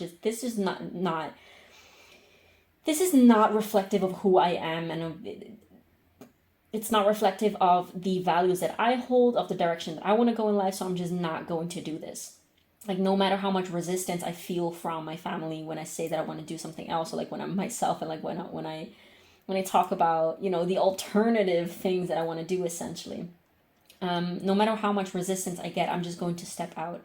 And I'm getting, for some of you, I was getting that some of you will have basically cut contact with their family, but this is, I'm not getting that much about that, because this is, after all, like I was asking about what your family does love about you. So for those of you who are still like in contact with the family, I feel like for a lot of you, you will kind of like, you will have indeed like stepped out, but you're not like completely turning your back or anything to them. You're still being there, but you're just not playing the game of like, I'm doing the same things that have basically always been done in this family, and I'm not going to fulfill the expectations that my family has put onto me. So I'm still going to be myself. I'm still going to be my crazy witchy bitchy woo woo hippy dippy type of self person. I do get, for a lot of you, you might indeed be like, it would not surprise me if a lot of you like were dabbling in things like witchcraft, or like, again, like the healing arts, or just something that is like quote unquote alternative, in the field of alternative healing and things like that. I'm getting, for a lot of you, since I was seeing these, I don't know if I mentioned already, like there was a lot about mushrooms, because like there's like a little like colorful things growing on this grass too. So definitely some of you might be dabbling in things like growing your own medicinal plants, like growing your own medicinal and or entheogenic mushrooms, plants, things like that. And I'm getting, for a lot of it, just like you might make things like tincture and need like herbalism, things like that. I'm getting, for a lot of you, that indeed like your family might not fully understand, just because they're on such like a different wavelength than you on these things, which is not a bad thing. That's just 2 different ways of going on and approaching life. But again, for a lot of you, like your family will indeed just be on such a different wavelength than you, then they just don't grasp or fully understand, just because it's so like unfamiliar and so distant from what they do and what they care about and see about in life. But at the same time, they're very intrigued. Like, they might see how much, for instance, like you're treating your own ailments and curing yourself with natural remedies rather than like over-the-counter like chemical medicines and things like that. And your family might go for like a regular over-the-counter medicine when they're having a fever, and you might be like, yeah, a fever is not a bad thing. A fever just is this the materialization of like, it's just a sign that your body is fighting some type of pathogen. So I don't want to like suppress the fever, I just want to help my body to fight that pathogen in a productive way, you know, that kind of things. So I definitely feel like your family sometimes, like some of them might just very shyly or very just very curiously ask you like, oh hey, do you have like some type of natural remedies for like my headaches or something like that, or do you have some natural like tips and tricks for things like a cough or something like that, or do you have some like cool recipes and things like that. Like they definitely have this curiosity towards what it is that you're doing, and I think it's pretty cool, although indeed they might not fully understand what it is that you're doing. I might not fully understand your ways, but they still think it's pretty cool. It's really cute. For some of you, I was also getting that you might have like things like a lot of tattoos and a lot of like piercings, perhaps. And indeed, it's just very something that is not very common in your family. It's just something like a very bold statement of like your uniqueness and your individuality, which again is something that not everyone in your family might be like agreeing with or something, but they definitely do feel like, oh yeah, that's definitely like it really belongs to the energy of pile 2 and like what pile 2 is and represents. Like it really suits and fits you very well. There's definitely this appreciation for you kind of like expressing yourself in such an authentic way, even though indeed like if you have things like dreadlocks, like your dad might not understand and be like, why the hell would you want to have that, but at the same time they're like, yeah, you're being you and I appreciate that so much. Like I don't get it, but it's really cool. Some of you might also be things like travelers or like hitchhikers and things like that. You might be doing a lot of solo traveling or just doing a lot of things that might trigger fear responses with this 10 of Swords in some of your family members, and they might, for instance, just like project those fears onto you. For instance, if your family is composed by people who haven't really traveled a lot and you are indeed just like, let's say like a woman hitchhiking on your own or things like that, like they might be like, oh my god, aren't you scared of getting kidnapped, aren't you scared of being robbed, aren't you scared of like losing things, aren't you scared, like even for things like tattoos and things like that. Let me check if we're still rolling. Yeah, we are. Okay. Even for things like tattoos and things like that, because it's so scary because it's permanent. And what are you going to do when it's like when you're like 80 years old and you're all like wrinkly and things like that, and then oh my god, it's so scary, like that type of things. You kind of, it does feel like you kind of, again, this black sheep of the family type of energy. It does feel like you go against the current of what it is that your family has always been doing. It's like you're stepping out of the comfort zone of your family's energy, if that makes sense. But even indeed, if you're doing these sort of like bold, courageous, adventurous things, they're really admiring you for that, and they're really basically being like chapeau to you, because I would have never dared. Like they wouldn't even dare thinking about those things because they are, like so scary and whatnot. I was getting, I believe, something else. Oh yeah, how could I forget? You are very likely pile 2, someone that has been breaking generational curses and generational traumas, for hella freaking sure. And that's also again the same feeling about you stepping out of this, sort of like being this one cohesive thing that repeats patterns and repeats, that really mirrors each other and kind of like reflects and absorbs things about each other, like these negative, if you will, like traits about each other. You kind of like either willingly or unwillingly or like consciously or unconsciously have been changing that. You are definitely not being enmeshed and merged to the core of your being with your family beliefs and patterns anymore. You really have stood out of that. You stepped out of that and made an identity of yourself. You really have been kind of distinguishing and like separating your energy from those, I want to say, like toxic patterns and things that have been going on into your family for like eons and ages. And your family, again, that might be something that they don't really relate to, don't really understand. Oh, Jesus Christ.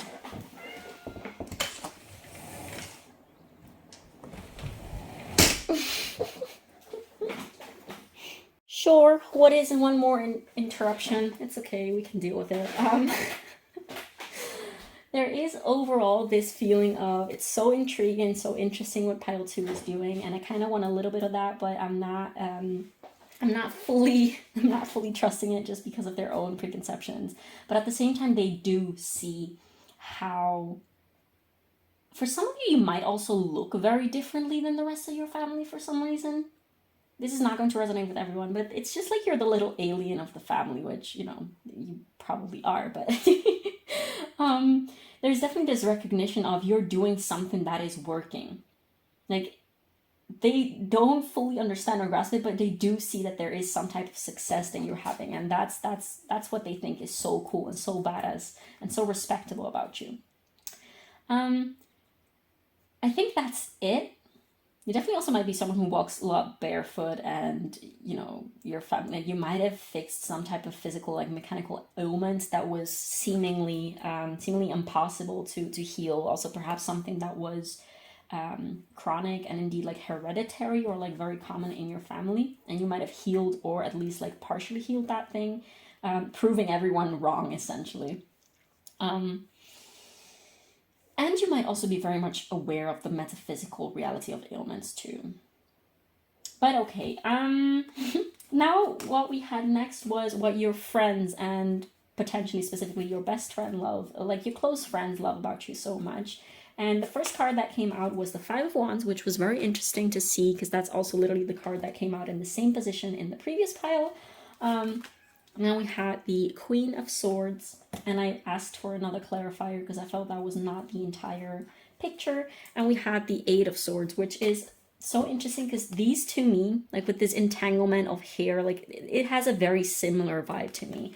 And that was for a very, very specific reason, because the main thing that I was getting from these cards, from what your friends love about you and what makes your friends basically admire you and appreciate you so freaking much and value you so freaking much, is that you have this powerful, powerful ability to bring clarity to chaos, to bring very sharp, calm clarity, very like calm clarity.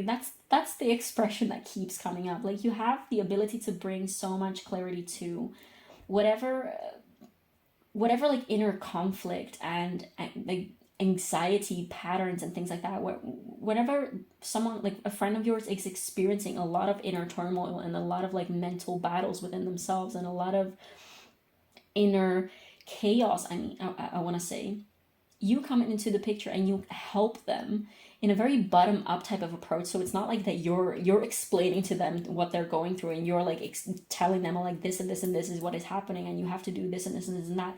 It's more like you kind of gently nudge them to inquire and bring clarity and like make things much more simple than what they seem. Like, if you have a friend that is like dealing with something and they're making it like make it out to be like a huge deal and everything is chaos and everything is so complex and intricate and oh my god, like this mental anguish and turmoil and anxiety that they're feeling, you might definitely be someone who indeed brings a lot of simplicity, who helps them simplify everything just by virtue of being you, and by, for instance, that by doing things like asking questions in a Socratic way, things like, oh, why do you think that's happening, and how did that make you feel, what did that trigger within you? You're just really nudging people to find that clarity, to sort of like take scattered energy into like bringing back to one specific path to follow. And you're a reminder, like, even if it's not literally, you're a reminder to your friends and to your close friends that it's okay, and if anything, they should take it one thing at the time, one step at the time. Like, of course, if you look at the bigger picture of everything that life is bringing at you, everything seems just so much and so perhaps unreachable and just so hard to deal with. But if you simplify to what is right in front of you, you understand that you have to take things one step at a time and just like take it 1 minute at the time. Like, what am I doing with right now? What am I doing with what I have? You have this power, this ability to bring simplicity and clarity to chaos and to complexity, essentially, to overwhelming and overbearing complexity. And I do feel like you are more likely a person who is much more into hanging out with people like one-on-one or like in small groups of people rather than spending time with like large groups of people, because that's just like, you love intimacy, you love being authentic and real and vulnerable in ways that you cannot truly do in like larger settings, because of course, like when you're with a lot of people, there's only so much in depth that you can go, and like it's just two different settings. It's not like that one thing is bad and the other one is better. It's just two very different dynamics. And you indeed might more often feel like you are a little bit more of an introvert, although we did see like the duality to you, so perhaps you just do all of that, but you have this preference to hang out closely with people, like perhaps indeed like one-on-one, just like with 2 people, like 3 people, just like very cozy, intimate, real, raw, authentic settings. Like you would rather possibly have just like a night in, or like even a night out, but just like with one other person, rather than going to big parties or things like that. But yeah, there's definitely this element of you bringing ease and comfort to inner conflict, and helping people getting loose from like their inner anxious ties that they have happening within their thoughts, if that makes sense. You really help, you facilitate healing processes within themselves. Like you really kind of help people unblock and unlock new tools within themselves. Like you really help people see that they have control over their own mind, and that the mind is a tool to be used and not something to be ruled by. And you have this gentle, compassionate way of doing that. Like your way of speaking to people is very compassionate, very, very sweet and gentle. You might definitely be someone who values kindness and gentleness and softness a lot, and that's just because it's really reflective of who you are as a person. You definitely are someone who's very gentle and compassionate and sweet and just nice, and you value that a lot, and people appreciate that so much about you, Pile 2. Like this is truly a gift, like the gift of keeping kindness and keeping your heart soft even around so much harshness is just absolutely beautiful. Anyways, what we had next was just so exciting. I hadn't started talking about this because this was the moment that I realized when I pulled this card, that I realized that it stopped filming. Anyways, celestite might be a crystal, by the way, that you feel very called to or very connected to. Things like celestite, or like blue crystals in general, like pastel colored crystals, perhaps things like selenite, celestite, selenite, angelite, perhaps rose quartz too.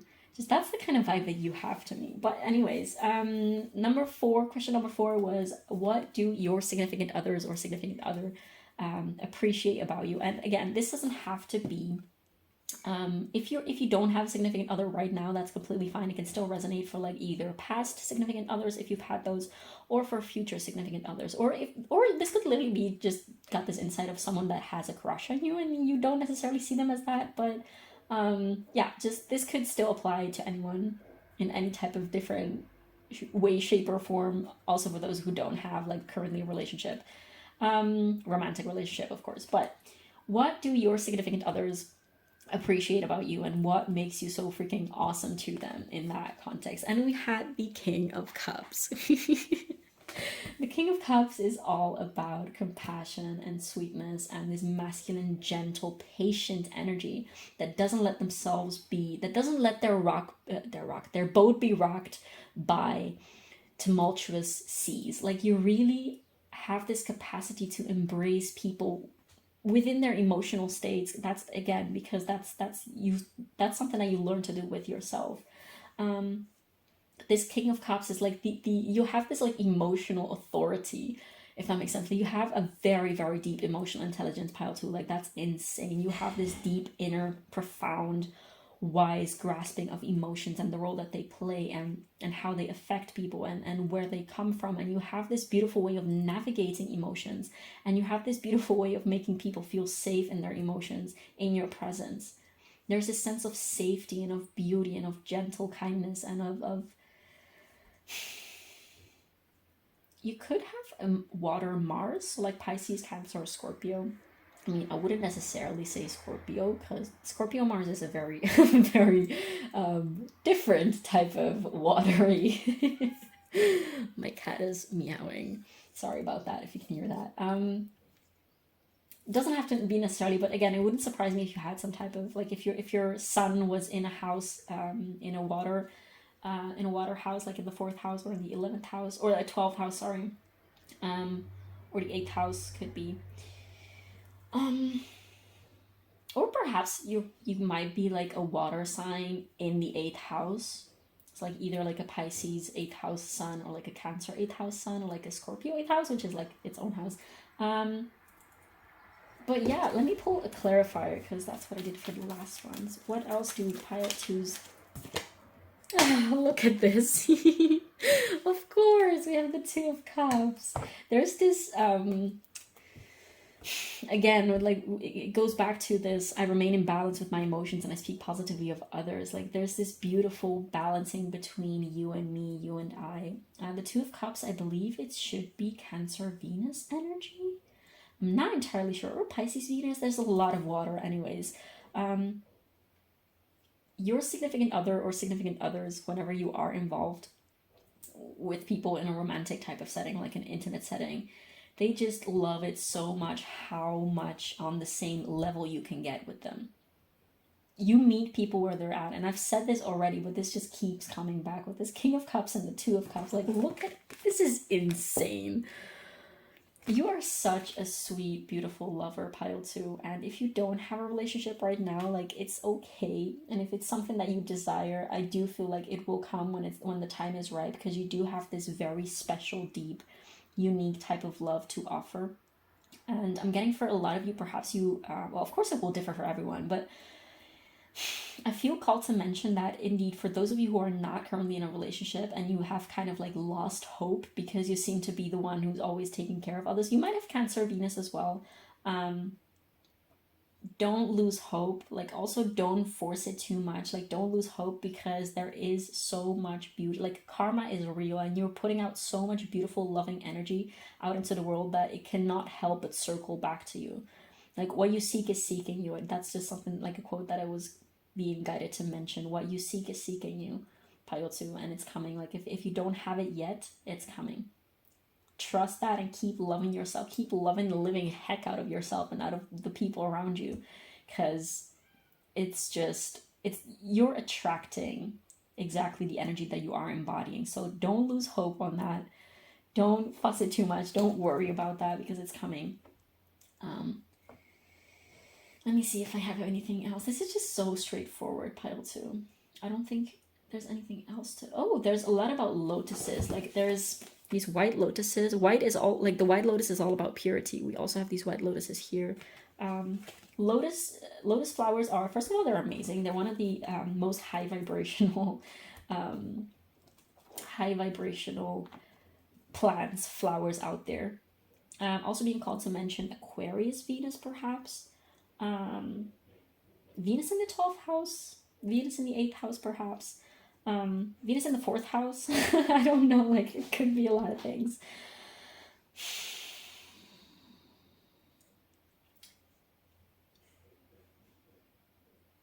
But yeah, I was saying lotus flowers are all like this symbolism about rebirth and beautiful, effortless, untainted rebirth. Because what lotus flowers do is, like, they set their roots very deep in, like, mud. And I believe, like, every night they sort of, like, retract back into the mud or, like, down into the water. And then every morning they reflower, they rebloom absolutely flawlessly. There's no trace of, like, mud on these petals, on these flowers. They just bloom every freaking morning out of the darkness, out of the dirt. And they stay absolutely flawlessly, essentially. And this is I feel like this is one of the capabilities that you have, and that you have within romantic relationships and connections in general, to bloom again, and to, like, yourself, and to help other people do that as well. I'm hearing the word immaculate. Like, white flowers, white lotuses might be relevant to you, like the color white. There's just this purity to your love and to your capability of loving, pile 2. It's just so freaking beautiful. I love this so much. And I wish I could give you a little hug, or like a fat ass hug. Now for number 5, let me see, how should we, I'm just going to put these like that, because I want you to be able to see the cards, and if I put them here, it's like too far away. Let me put this down here. It's okay, we've just talked about those. What does your inner child want to say to you, pile 2? What messages of encouragement or praise? Or what is your inner child so proud of you for, pile 2? We have the 3 of Cups again. Oh my god, yeah. Your inner child is so happy that you have chosen happiness. That no matter, because I know, pile 2, that you've gone through so much shit in the past, I want to say, and so much pain, and you've brought yourself out of it, and you can still find innocence and, like, enjoyment and this purity and this simple, innocent laughter and joy within yourself.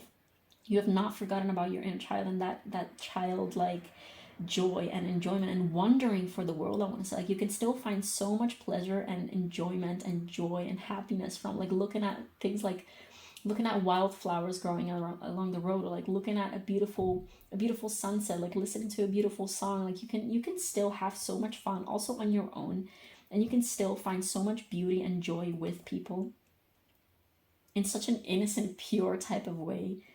And you can still let loose, and you can still, like, there's a lot about barefoot, by the way, so you can still not give a fuck, I want to say, about rules and about your like expectations that are being put onto you. You can still find your own authentic enjoyment of things, and that's absolutely beautiful. But let's see, what about this Three of Cups? What else is pile two's inner child proud of?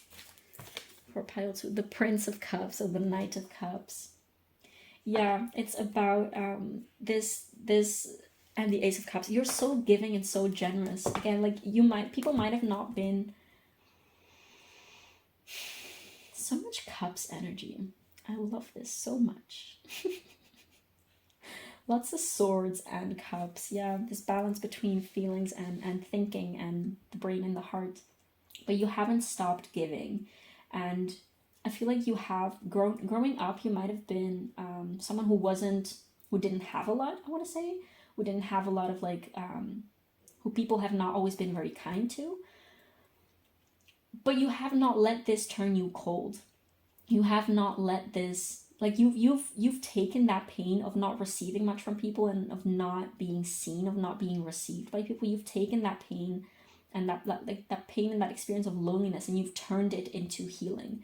You've alchemized that pain into, you literally have stopped the cycles. Like, even when like, you know, when they say like hurt people, and of course like hurt people, and those hurt people are going to hurt people in return as well. You have not allowed life to do that with you. You've turned that cycle around, and you're like, no, I am going to keep sharing my beautiful heart. I'm going to keep giving out love. I'm going to keep spreading love, because this is the person that I want to be. This is the world that I want to live in. I don't want to live in a world that just keeps turning people harsh and hard and unkind. You have kept this value for kindness and extending a hand whenever it is that you can. Like, whenever you see someone that is hurting, or whenever you know that you can help, put a smile on like a stranger's face. Like, you are like, why wouldn't I do that? Why wouldn't I do that? If I have the capability of helping someone, then why the hell would I not do that? And I mean, you literally would have a choice. You could literally be like, I don't want to extend my energy right now. I just want to keep my energy to myself, and I just want to keep this love to myself, and I want to keep this positivity to myself. But you choose to extend that to others no matter what. And this is just so freaking beautiful. And your inner child is just so happy to see that you have become the person that you needed when you were a child. I do feel like that's what you're doing with your life. You're being to others the person that you needed yourself growing up. And this is just so freaking powerful and beautiful. Okay, let's just move on. I'm gonna take some advice for you, and then we're going to close with spirit animals. Octopus might be like octopuses. I don't know, octopi. Pie. Might be significant or like synchronistic animals for you. I'm getting the Little Mermaid. What's the name of like the witch, the bad gal in the Little Mermaid? I'm not entirely sure, but I'm kind of seeing her. Anyways, what advice or like final words of encouragement do we have for pile 2, please? Okay, we have speak out. This one came out with very timidly. Speak out, communicate, and solve the conflicts. Definitely do not be afraid to speak out, because there's a lot of power in your voice, pile 2. That's perhaps something that you're still trying to navigate, since you do have this more timid, introverted, shy type of energy. But there is this beautiful Queen of Swords within you, pile 2. So that's definitely something that you still get to navigate, and it's okay if you haven't like mastered that whole aspect yet. It's okay. It's a learning process. This is like an encouragement of like training yourself to speak out more. And then we have slow down to relax, break to enjoy the beauty around you. Yeah, that's just like a reiteration. Again, a lot of green, a lot of heart energy. don't forget to enjoy things that are around you as well. Don't always, like, extend that same compassion. Don't forget to extend that compassion and joy and love towards yourself as well. Just a little reminder of that. Live in the moment. What you're looking for is with you. Yeah. This is just a confirmation, like, you're manifesting the world that you want to see. This is just the work that you're doing. You're being the change that you want to see in the world. Now let's take one of these. What advice? Oh, a card. Ah, look at this. We have fear. I realize that I am testing my resolve to live in the energy of love. Exactly. This is just like the confirmation of, like, keep. Oh, and on the bottom of the deck we have love. I commit to the practice of seeing the good in all things. We're just gonna keep that as well. Oh, and purpose. I know that what I'm here to do. Guess we're just gonna put that too. This is just telling you, like, you know exactly what the power of love is, what love is. You know how to love people unconditionally. Don't forget to love yourself unconditionally either. I know that you're trying your best to do that, and I feel like it's a little harder to do with ourselves than with other people, but again, it's a journey and you're walking it so freaking powerfully and so freaking beautifully. So keep going, keep circling back to love. Okay, what spirit animals are relevant to pile 2, please? What spirit animals do have some messages for pile 1? We have the sea otter with happiness. Be the master of playful living, release expectations, and enjoy every day. Let worry go and instead choose love. Surrender to the waves. Your good destiny of love is sure. Exactly. This is just a reiteration, like, for those of you who are still, like, hoping to find, like, a counterpart, just keep being you, keep living your life and walking your path, and it will literally just, like, come across you whenever the time is ripe. Like, you're walking on this path and your counterpart is probably walking theirs, and there will be some type of point in which your paths cross. Okay, like, that is just a strong message coming through with that card. Lion, higher calling. You have within you all the courage that you need. Let go of the past and reclaim your majesty. You will find success and contentment with those by your side. Make noble choices for your life and your tribe. It's so cool that some of these, like, rhyme. I feel like a rapper. Okay, what else? What other spirit animals have messages for pile 2 at this time, please? Please.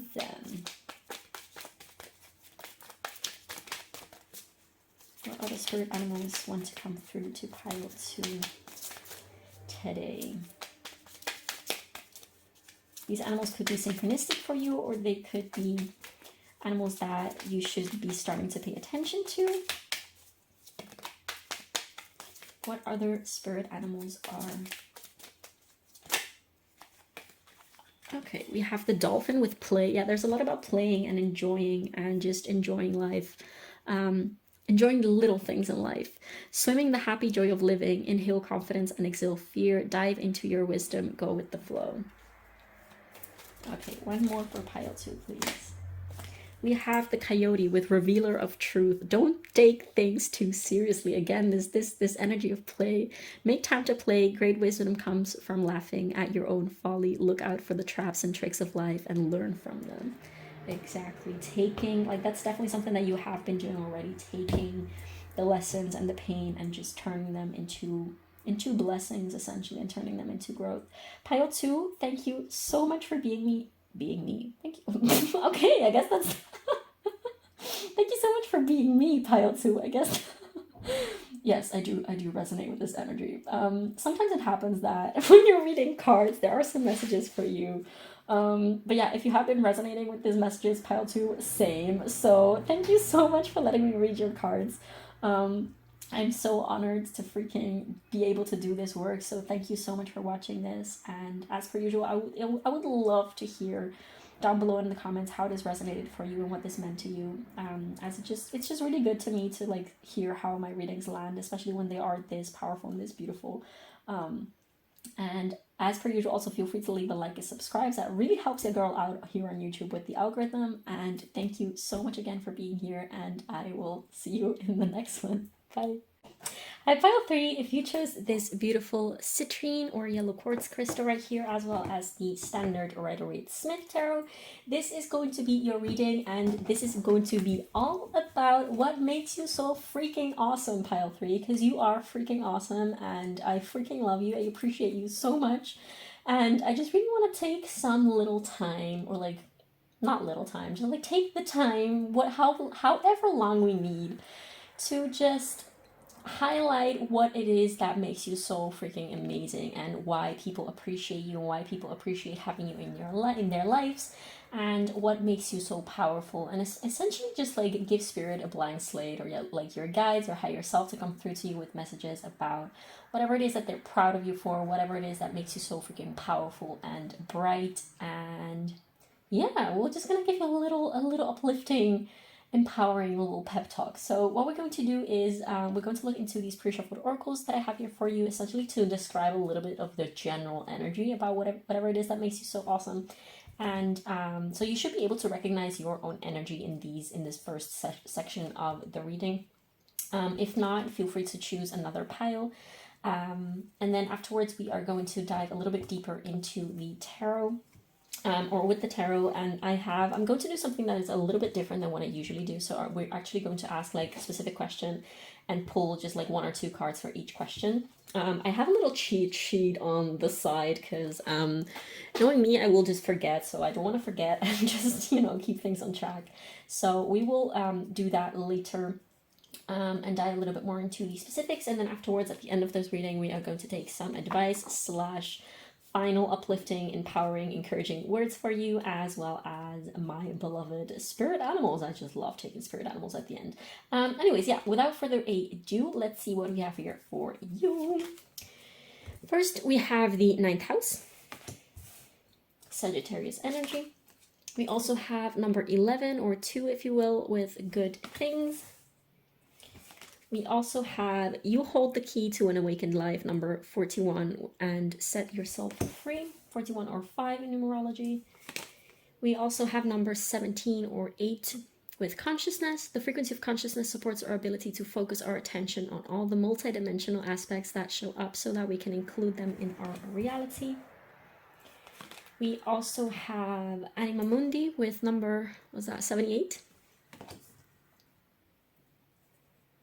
And last but not least, we have 2 of these cards of the Amenti Oracle. I communicate with compassion, and I hold purity in high esteem. So the energy here is just so freaking, I want to say bright. Like, I do feel like people see you as this cheerful, bright, uplifting in itself type of energy. You might have, in terms of astrological placements, what I am getting is like you could have either a mix of those, or like either of the placements that I'm about to mention, just like very like in important placements. So like either like in your big 3, or your Venus perhaps, or some type of stellium. But anyways, we have Sagittarius energy with the 9th house here. I'm also getting Gemini vibes a little bit, as well as Aquarius. It doesn't have to be, but just take it as a confirmation if that applies to you. This is so beautiful, pile 3. It's also cool because like it was raining for a little while, and now the sun just came out before your reading. I feel called to notice how many different beautiful colors we have here. And this is because I feel like I don't even feel called to any specific colors. Like we have a lot of yellow, a lot of red, a lot of pink, a lot of blue, a lot of green, a lot of like orange and reds. I feel like people would describe you as someone who is so bright and so colorful. Like you bring color to people's lives, pile 3. And that is something that makes you so freaking appreciated in people's lives. You could have a fire rising, or just be presenting yourself as someone who, just coming across like at first impact as someone who's very cheerful, very bubbly, very energetic, very like you might smile a lot. That's a very specific thing, but like you might smile a lot indeed. There's something about chakras as well, but we probably going to get that into later. Or you might do some type of work with colors, like you might be a painter of some sort, or just like do something, perhaps like graphic design, like digital art of some sort. and you might love using a lot of colors.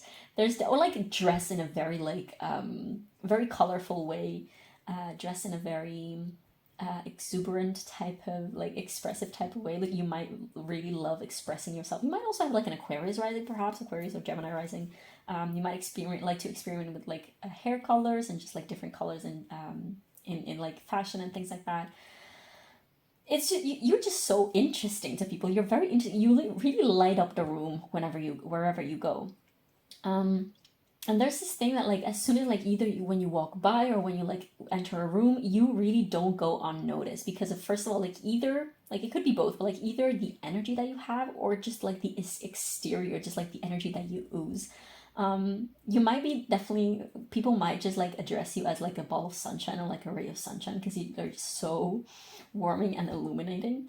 Um, and I feel like one of the things that people appreciate about you the most and that makes you so freaking awesome is that you are like a very free spirited person, a very expansive. We do have Jupiter energy, of course, with the Sagittarius card here, but it feels like you're so expansive and you have such like a broad view of things, if that makes sense. Like you might really inspire and help people consider things from more aspects. Like if they um you might be that type of person that kind of like comes up with solutions or like ideas that nobody else thought of. Like it's a very inventive type of energy and people just love that about you, Pile 3. Um People definitely also see you as someone who's so wise. So freaking wise. Like you might definitely also be into things like I don't know, like the laws of the universe or like ancient Egypt and just like the occult and like knowledge and wisdom about like the natural world, like the plants. There's something with animals as well. You might be either like have a lot of knowledge about animals, you might be able to communicate with animals a little bit more directly in some sort of way. You might work with animals, like I'm getting either veterinary or like having done some type of volunteering work with animals or things like that. Um, People just like, you have this very social but also very individualistic aspect to yourself. I feel like you're a very outgoing person and people just love that about you. Like you're this really social creature, and you just love connecting with all kinds of people. Like you don't have like one type of person that you'd like to hang out with or like connect with. You really just can get along with very like a lot of different types of people. But at the same time, you have this very quirky, unique personality, and you're very like I feel like your boundaries of your knowledge of who you are pretty much tangible. Like people really understand that you have this very clear sense of who you are, and you're not like dependent. Like you're not you don't. I'm hearing like you don't need people, but you still love people very much, which is something that people really appreciate about you. Um, And there's also with this Animundi card here, this is all about like the spirit of the world, like basically essentially just like the consciousness of the universe, of source, of everything that is around you and inside you, like as above, so below, as within, so without. People definitely love what makes you so cool, Pile 3, is that you have just so much knowledge about cool things. Also keep getting the word cool. Like now I'm just seeing like some type of skater. Like I don't know if you like if you skate or something like that. Which I mean, people can find that a cool thing or not, but just take that as as a confirmation if that's indeed something that you do or that you like.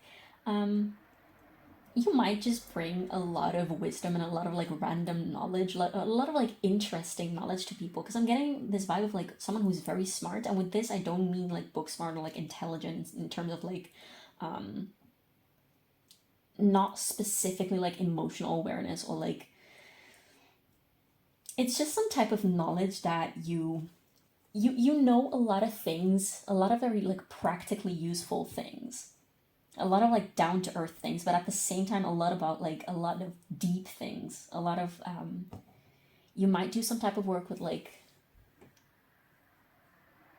or be involved in some type of way with like plants, with trees, with indeed like things like animals or culture perhaps, or I don't know, it could differ for everyone. Perhaps you're like an expert in astrology and you like to make things very tangible and very like grounded and very easily grasped from like a human brain, like earthly perspective.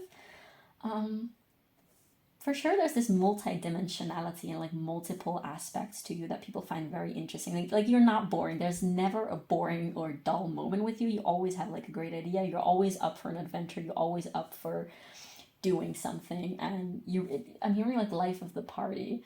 Also, with this good things coming out, you're definitely someone who always tries to keep things positive, and not like in a toxic way. You're just someone who's very optimistic and who believes so genuinely in like good things happening. Like whenever someone is like in trouble with someone, like you might not perhaps be the friend that people go to really talk about things in depth and about emotions and things. Like it's okay. Like I'm open for being wrong with some of you, of course. Like this will differ for everyone, but you are definitely the person that people go to when they just need some time off, some chill time, just to have a break from their brain and a break from their feelings in like a healthy way, and just like enjoy some time off and enjoy some like you have this cheerful, happy, like warming energy that people just feel so attracted to. And it's so cool because we all need that type of friends in our lives. Like it's really good to have those people that you can talk about like really deep and really sad and really intense type of shit, but you also need a pile 3 in your life. You're literally like that one special friend that is just different than anyone else, and it's just like you can vibe with just like on a very different level, and it's all good. Like no matter what happens, it's all good. That's what I keep hearing, like it's all good. And you might remind people of that for sure. I'm also getting that lyric from Måneskin, the song Vent'anni, that says, I'm just gonna say it in Italian and then translate, but it says, spiegare il colore che viene in bianco e nero, which means spiegare cosa è il colore che viene in bianco e nero, explain what color is to those who see in black and white. And that's definitely the energy that I get from you. You might just be like a living reminder to people that really great friendships and really great connections are possible, and that it's possible to be happy through the shit of life, essentially. To just get a lot of joy out of like the things that you do and like the things that you study. You might perhaps like when you used to study, or like if you're studying right now, you might just I'm getting for a lot of you like you dropped out of school and still like pursued the things that you love to do.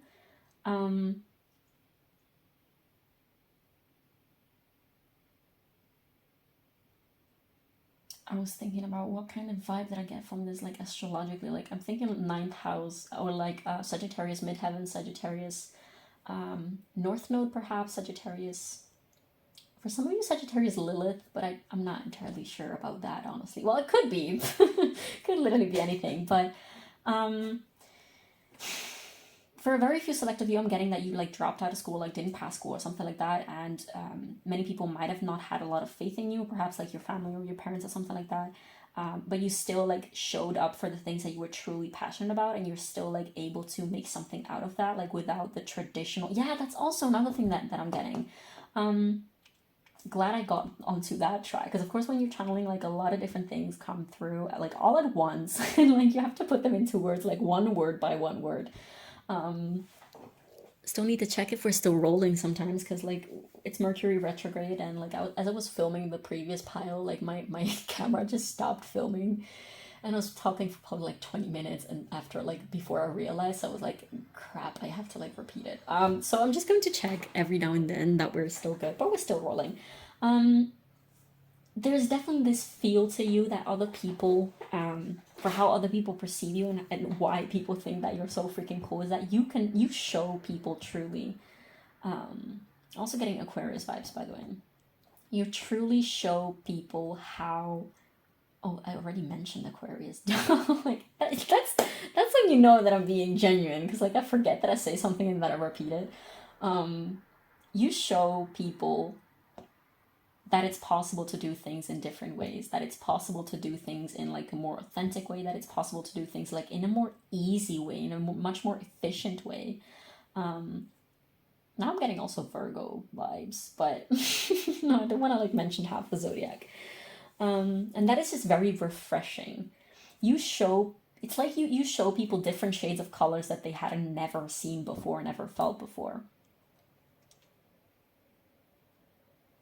And I'm getting like, you sometimes might just be like talking, just randomly sharing things, and people might just be like, wow, that is like so smart, so witty, so like, why so clever, like, why haven't I never thought about that before?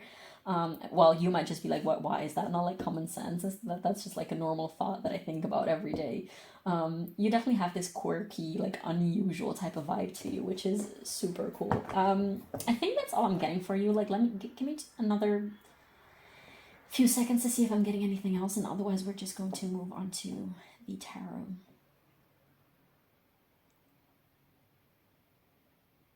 Yeah, you're definitely with this. I communicate with compassion and I hold purity and high esteem. You really care about authentic connection with people. Like, you might not be like a lot into things like small talk. Like, you prefer to just be yourself 100% of the time. Like, and you don't really care to put up a facade to like come across as more positive or like more acceptable to people.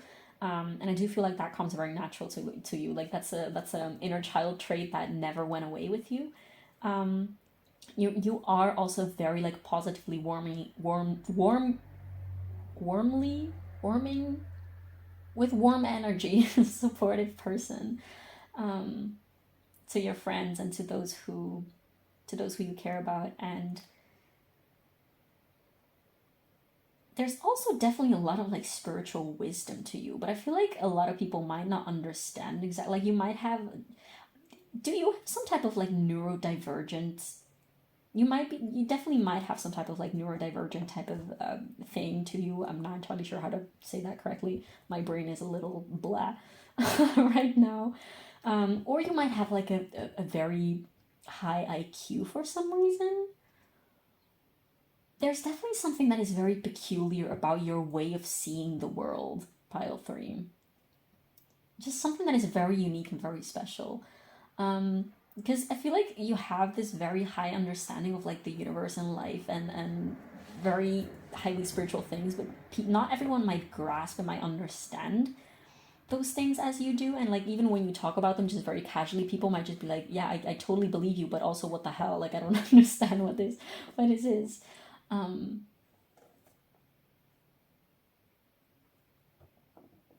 also hearing like it's very freeing to talk to you. It's a very freeing experience to be around you and to witness your existence, you just being you. But okay, let's see if we're getting anything else by diving a little bit more in depth with the tarot. So the first question that we're going to answer is, what does your higher self want to say to you? Like, what does your higher self want to commend you for? What does your higher self want you to know that they're proud of you for? Just anything that your higher self wants to praise you for, essentially. Then the next one is going to be about what your family loves about you in specific, and why your family appreciates you and loves you and adores you. And number 3 is going to be what your friends love about you, what makes you such a cool and amazing friend. Then we're going to look into, I'm just looking at my cheat sheet there because I don't recall these on my head. Number 4 is going to be what your significant other, or like your romantic partner / partners, love the most about you. And this can still resonate for those of you who don't currently have at this time while you're watching this. For those who don't have a significant other, that still could be applicable, or like still apply to either lovers of the past, or to someone who has a crush on you, perhaps, in that sense, or to lovers in the future. So it doesn't, like, it will still apply to anyone, regardless of what your like romantic or like love life status situation is like at this time. And then the last but not least, we're going to look into what your inner child is proud of you for, and what your inner child wants you to know. Okay, so give it one more shuffle, and then we're going to start off with messages from your higher self. So pile 3's higher self, what do you want to tell pile 3 about what makes them so freaking amazing? Okay, so we have the 2 of Wands. Yeah, you're just so curious, and you have this broad, again, this feeling of having such a broad vision of the world and of life and of possibilities. Like, you definitely might be someone who doesn't define or like restrict their identity or their opportunities or their capabilities to one specific thing. I'm hearing like out of the box, like you like to think and to do things out of the box, and find new ways to do things. But let's get a little clarifier. We have the star, and you never lose hope. You never lose this brightness, even when things go wrong, even when like you fail, quote unquote. You keep this inner beautiful passion, and you keep this inner drive. Like you don't easily give up, pile 3, and that is so, your higher self is so freaking proud of you for doing that. No matter what happens, or no matter what doesn't happen, no matter how much like backlash you get, or like how much like rejection or whatnot, or like critique or like negativity or whatever happens, you just keep going. You just keep your eye on the prize. You just keep your eye on the vision that you have, and you just keep working towards that, and walking towards that. And that's just because you can't help but doing that. Like you have this passion and this drive for whatever it is. Like this could be literally things like traveling, or like your own business, or like just studying things that you love, or just like this could be going the length for like the people that you love, whatever it is, like some type of project that you have, whatever it is. Like you just can't help but go with this drive. Like you really follow your passions. You definitely, like, as someone who's very smart and very clever, and just very clever, this is not like a mental, this is not like swords energy a lot, this is not like brain, this is just like you've been so in touch with like your inner fire, that inner drive, that inner passion, that your entire being is just like the manifestation of this passion of yours. And you keep just illuminating this very this very aspect of you, this inner drive and discipline and dedication to yourself, and to giving yourself what it is that you want, to go after what it is that you want and you know that you deserve, is so inspiring to people, is so illuminating to people. And also because you're such a supportive friend, supportive person in general, like people feel really uplifted by you. They really feel like you are this, like, we have the star and not the sun, but you really are this bright light in people's lives. And you're so freaking inspiring. So inspiring. In whichever way you do that, you're so freaking inspiring to people. And this is absolutely amazing.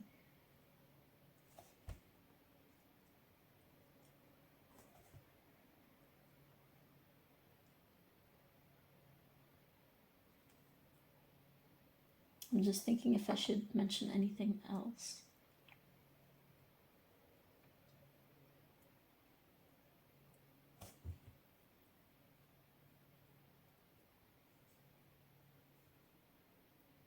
There's something about you doing, for lack of better expression, for lack of better words, doing spiritual things, spiritual work, spiritual stuff very effortlessly.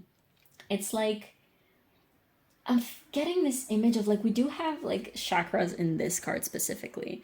There's also definitely something about like heart healing, since we do have like the 8-pointed star, which is a symbol of Archangel Raphael, and like with this green here, which is all about heart healing. But there is this element to you that you perhaps, it just comes so easy for you perhaps to do things like meditate, or like to talk with, to astral project, or to like,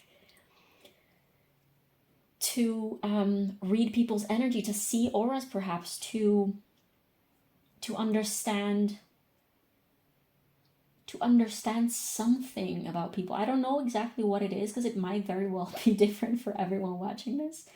There is definitely something, this ease and this effortlessness for you to access certain, I'm getting Akashic records right now as well, or like star beings, like otherworldly entities, your guides perhaps.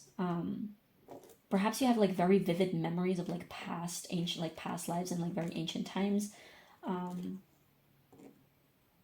There's definitely this effortless understanding that you have, pile 3, that is so fascinating to me. I don't know how else to put that into words, but of course, like if it resonates, you will know better than I do what I'm talking about. But let's move on. What does your family love about you so much, pile 3? What does pile 3's family love about them so much?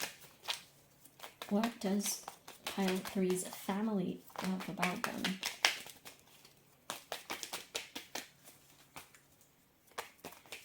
Why is pile 3 so loved by their family? I'm getting real quick before I even look at this card, I'm getting that for a lot of you, this will be like your chosen family. This could literally be like your actual like blood family, but for some of you, especially those of you who travel and who have perhaps like lived in other places of the world, for those of you who live in communities, perhaps there's a fly, freaking hate those. That might be also from your chosen family. And I'm getting also from your star family. This is intense energy, you guys, but like this might literally be like from your guides, from your star family, from your soul fam. Just, you will probably know who this is from. We have the Three of Wands. And indeed, my camera stopped filming here as well. Gotta love Mercury retrograding. So luckily I found out just like 10 seconds before like 10 seconds after that happened. So I didn't actually say a lot. The only thing that I said was like, we of course have the Three of Wands that you guys already saw. And the first thing that came through, before we're going to like pull a clarifier for that, the first thing that came through is that your ability to follow through with your plans and to just like take steps towards your plans is just so admirable to your family specific. And I feel like your family might have, of course, like since they might just know you the best, and again, like this could be your little family, like your chosen family, your soul family, whatever it is, those are of course like the people that know you the best, and they might have seen the struggles and setbacks that life has sort of like handed you throughout the years, and the resilience that you have shown is just so amazing. And also the trust that you have, and how in tune you are with the universe. Like you will have like a goal or a plan or like a desire or a wish for something to come in, and you're basically just like, I want this specific car, like a very expensive car. Like I want to set up like this project and watch me receive that. Like I'm just going to put in the work and put in the plan, and I'm just going to trust that it will get it, that it will be received in due timing. You have so much trust in the universe to follow through to you, to like support you and to give whatever it is that you want. And people are just mesmerized by this because this is also like a confirmation to them, like, oh, it is as easy literally as just like believing that it will happen, which is of course not that easy, because if you have like mental blockages and like limiting belief systems at play and things like that, and if you're looking at the world through your trauma lens, then of course it might be a little harder to achieve that. But that's definitely something that your family, your chosen family, appreciates and admires you for so much. But what about this Three of Wands? What else? Sharing. I just heard, we just saw the king of, what was it? The King of Swords. Well, that was the King of Swords coming out below this Two of Cups. You just want to share your joys and your processes and your things, your stuffs. You just want to share with people so much. And I'm not necessarily getting this in a super like emotional way. Like you definitely might be you might be someone who is not necessarily so much guided by their emotions, or at least this is not the thing that is being highlighted about you, pile 3. Like I'm not saying that you're not an emotional person at all, but like this is not what is being highlighted about you. It's what is being highlighted about you and about what people appreciate you so much for. It's just this fire energy of like passion and just belief and trust that you will, like, everything that you give out will come back to you tenfold, and you're so aware of that, and you just move through life and in life with that, like, based on that belief. There's definitely something about you being into things like alchemy and manifestation and some type of like metaphysical work. Wouldn't surprise me if you are indeed into things like the occult and esoteric stuff, which I mean makes a lot of sense since you're watching a tarot reading. But there's this thing that people just enjoy being a part of your life so much. They enjoy to listen to you, what you have to say, and like they enjoy seeing whatever it is that you're creating and seeing your processes, and just like they're just so curious about. There's this beautiful exchange of energy that just comes so freaking effortlessly to you with the people that you care about, pile 3. And this is so cool. Like it's like you can effortlessly reciprocate people's energy. Like you can almost shape shift at will. Like you have like a billion different identities based on who you're with. And this is not to say that you're like inconsistent or untrue. It's just like you have all these different aspects and like facets to yourself, and you're embracing them all. Like you're very aware that you're not limited to one specific to one specific version of yourself, to one specific trait. Like you can be super, I don't know, like super exuberant and hyper one day, and the next one you're like, I'm just gonna chill and have a nap the whole day, and that's all fine, you know. That's just versatility is what I'm getting. Versatility and moldability, and also alchemy I keep getting. Fluidity. I want to get one more for this though. What else? What else? We have the Page of Cups. Yeah, keeping things light. Don't taking life too seriously, and don't taking yourself too seriously. Like perhaps this ability of you to laugh about yourself, but not like in a scorning type of sarcastic, like dismissive type of way. It's more like a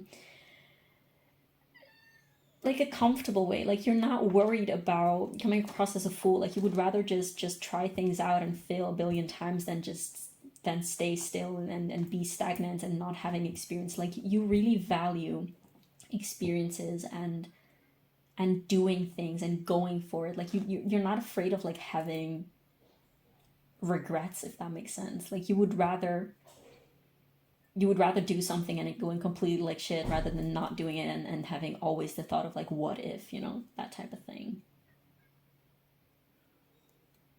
And again, that there is this vibe of you being in tune with something that is not your brain. Perhaps it would be more like indeed your intuition, but it's not like your intuition like a water type of way. It's not like your emotional system. It's not necessarily your heart. It's just this being in tune with, I want to say perhaps your soul, source, whatever it is, like the guidance that you receive from everything around you. It's so interesting to me, Pile 3, but let's move on. What is it that your friends love about you so much? What makes you such an awesome friend? What is it that Pile 3's friends love so much about Pile 3? Why do Pile 3's friends think that Pile 3 is awesome? Do we have to take this? No, want to go back. What is it that makes Pile 3 so freaking awesome and an awesome friend in their friends' eyes, please? What makes Pile 3 such an amazing friend? We have the Wheel of Fortune. You never know what you get with you, Pile 3. You're just like a ball of everything. Like you could just like, there's a lot of motion. There's a lot of motion. There's never a dull moment. There's never like the danger of not knowing what to do, because like you're very spontaneous. Like you just go with the flow. You're just open for everything. You're just open for trying anything. I'm hearing also like you break down the boundaries and the bounds of what normal connections are. Take this as it resonates, but you might indeed be a very strong believer of the fact that there is no such thing as a binary dichotomy, or like a binary, what's the word? You definitely might also for sure be someone who is gender fluid or something like that, or non-binary in that sense, but that's not what I wanted to say now. It's more like you don't necessarily are tied to the idea that you have to be either friends or romantic partners with someone. Like you are very open, likely to explore connections for whatever it is that they are. And it doesn't have to be so black and white. Again, that thing about colors, about like different shades and different aspects and expanding things, going beyond the horizons of what society has established for things to be like, if that makes sense. Like this thinking and being outside of the box. There's definitely this fluidity to you. What is it about this Wheel of Fortune? What else? What else makes Pile 3 such... Queen of Cups! We have the Queen of Cups, and below that came out the Nine of Wands and the Nine of Cups. Interesting. And the Seven of Pentacles. I'm going to ask for one more about this one, though. What about this? What about this Queen of Cups?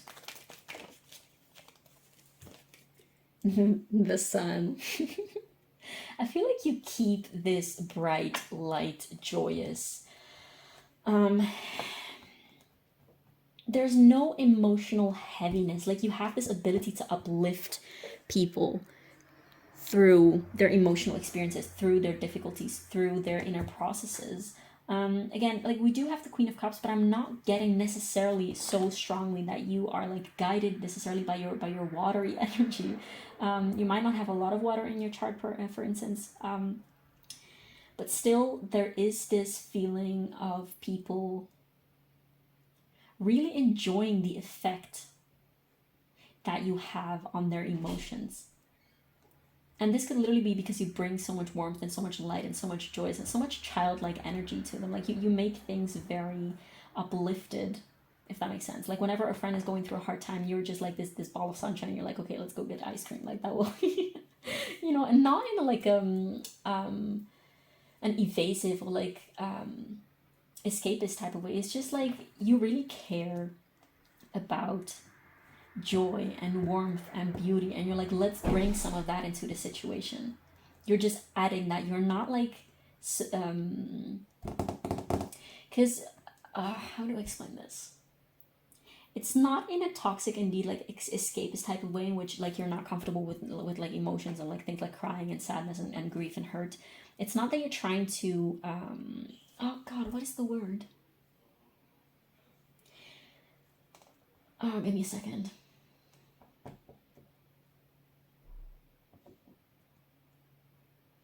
It's not that you're trying to replace negative emotions with like positivity. It's not toxic positivity. You're just trying to add positivity and upliftment and this sun energy, this bright, beautiful, like happy, joyous energy. You're just adding that to the situation, which also puts things a lot into perspective. There's so much about perspective, like broadening horizons and broadening perspective, which puts so much things into perspective for your friends in this case, because this is about your friends at the end, like the people who are close to you. I feel like these two definitely go a lot together, like your friends and your family, in this pile specifically. But what I wanted to say is that you just want to add that. You just show people that it's still like that you can be sad but also have joy and happiness and warmth. That you're not bound to being sad or hurt at any specific moment. That it's like very valid to have that.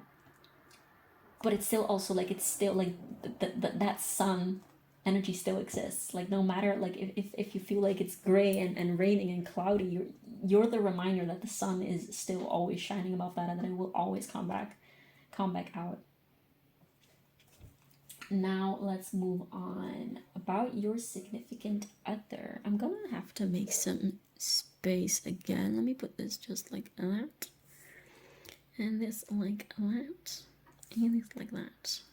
That works. Okay, so what makes pile 3 such an amazing lover? And again, this doesn't have to resonate for only the people who have a lover or like a partner at this moment. Oh yeah, we have the 10 of Pentacles. This could be past lovers. This could be people who have a crush on you. This could be future lovers. This you know, just either someone that you've had or that you will have. This is just like what makes you a great lover, regardless of whether you have one or not. We have the 10 of Pentacles, which is this feeling of contentment and of completion and of I have everything that I need.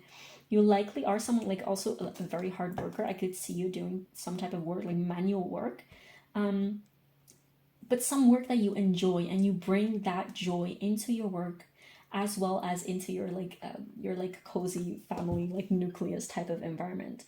You definitely, there's this feeling of like, I want to give you everything that you want. Like you can have anything that you want. We can manifest anything that we want. You have this encouraging, forward moving,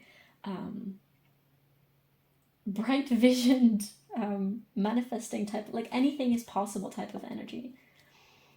I feel like you do have a quite masculine energy in that sense, in a partnership like that. And you do care a lot for not necessarily comfort, but just need, I keep hearing like you can have anything you want, you can have anything you want. This feeling of like we will never, as long as we have love and passion and as long as we keep following our dreams, like we will have anything that we need. Like there's no bounds to what we can create and what we can have together. This is so cool. This is definitely a very grounded but very deeply like spiritual energy. I don't think I've ever channeled anything like this. This is so cool. It's this very grounded, like this very grounded spiritual energy. You might have a lot of earth placements as well. But let's see. Let's pull another card. What about this 10 of Pentacles? What makes pile 3 such a great lover? It wouldn't surprise me if you like lived in some type of community, or if you were polyamorous, or if indeed you like were like or practicing sort of like relationship and anarchy, that you're not like having one specific partner, but you just go with the flow, if that makes sense. Doesn't have to be for everyone. You could still be very monogamous and still apply to this energy. What do we have here? We have the Four of Wands as well as the Three of Swords. So this is the same energy, more or less, that I was getting here. This is like bringing beauty and upliftment and victory to sorrow. Like you can find the silver lining and like the beautiful bright aspects about your own pain, and you can also bring that into other people. I could see you definitely being the one who like silently takes care of other people when they're hurt or when they're sick, for instance, and just like bringing them things. Like definitely acts of service and gifts might be your love language. Not necessarily so strictly things like words of affirmation or like being very emotionally supportive. Like your way of showing love is very practical, very tangible, and that is so refreshing to some people. Like sometimes like you're very much appreciated by especially people who just need presence, just need to be held like with presence within their emotions, and not necessarily like receive advice or talk a lot about things. I'm getting Capricorn Venus vibes right now, Capricorn in general. There's definitely this beautiful energy again of like we can have anything. Like you can have anything at any time. Doesn't matter if you're hurting right now, you can still have all the beautiful things that you can dream of. Queen of Pentacles is at the bottom of the deck right now. Yeah, there's this feeling of lushness. Like you might enjoy things like gardening, or like you might be the type of person that loves to do like activities like in nature or things like that, or like create a lot of things with a partner.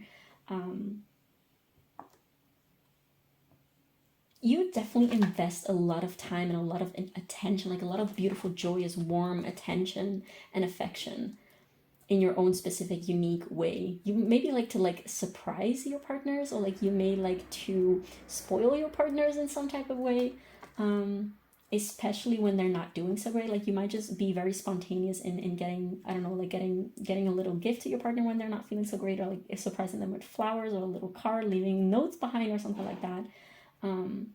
Giving them massages, I'm getting now. There's definitely something about you like showing and giving abundance through the little simple things, like showing how much beauty is around you all. This is so illuminating again to your partners and just people, everyone around you. Like these are just so similar vibes. But let's move on. Let's see if we're still rolling. Yeah, I'm terrified that this is just like going to stop again. But okay, now let's see what your inner child has to say to you, pile 3. What does your inner child want to say to you? Why is your inner child proud of you? What is your inner child grateful for you? To you? What is your inner child wanting to say to you? What is your inner child excited to tell you about? By the way, we did have Aquarius energy again, as well as Leo energy with the sun and the fixed energy. So Taurus, Leo, Scorpio, and Aquarius again. What is pile 3's inner child wanting to say to pile 3? What are they're proud of for? The Ace of Pentacles. What about that Ace of Pentacles, please?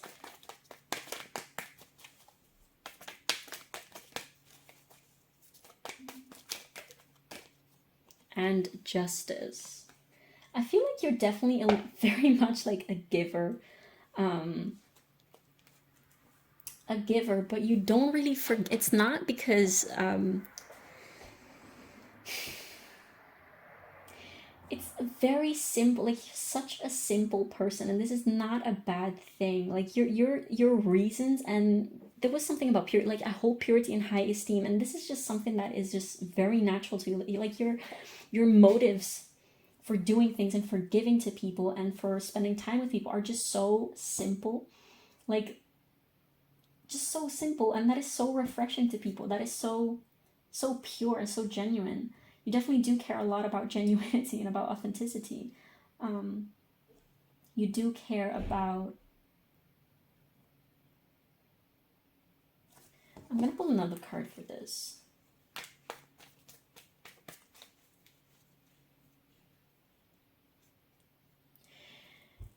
there's something about inclusivity and make people feel comfortable and at home around you.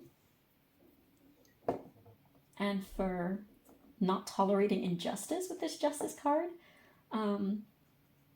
There's this humanitarian energy to you. Again, such a very strong Aquarius energy. But give me another card. What is it about this inner child?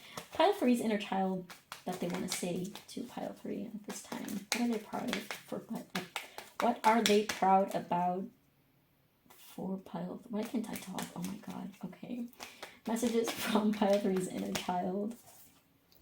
We have the 8 of Cups. You're just very comforting to people.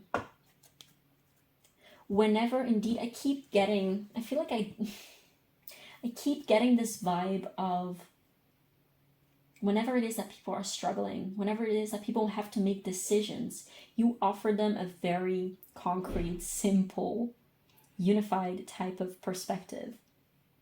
It's like clearing, I'm seeing like, very strange. I'm seeing like Moses separating the waters and like opening the road, and it's like a very clear road that you have to take. I feel like if someone is like struggling and having this like getting 2 of Pentacles vibe right now, like if someone is struggling to make a decision and be like, I don't know what to do, I don't know what to go, like you might be like, listen, there's no wrong or right decision to make. The only thing that you can do is feel into whatever it is that you want to do. Like you make it very tangible. Like you give people very practical advice whenever it is that you do offer advice, or whenever it is like it's not even necessarily advice. It's just when you're in a conversation with people, you just offer this very simple, grounded, practical, straightforward type of perspective on things.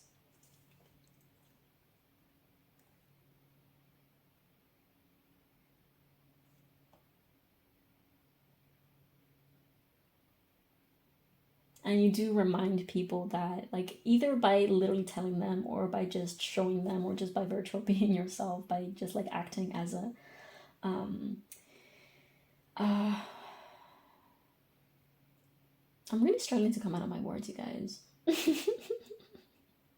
You might have a lot of friends that are like international, so like a lot of friends that speak different languages, so sometimes it might just be very hard to, or even some people that don't communicate at all, like a lot with you, so like friends that you don't talk to often, but you know that you guys are there for each other, and whenever you guys do talk to each other, it's just like very normal.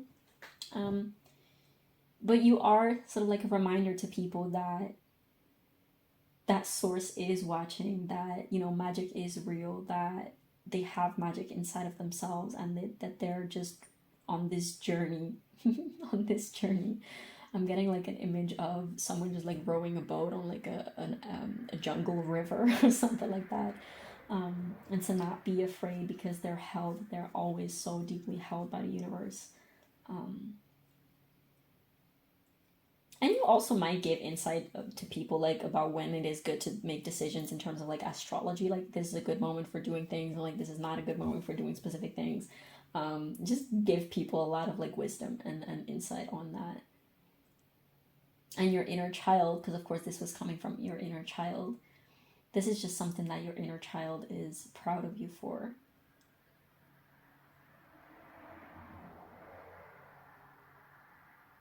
Because you uplift, you keep everyone up, because your inner child likely knows what it's like to be held down, or to have people around them that are not kind, or have people around them that do not understand them.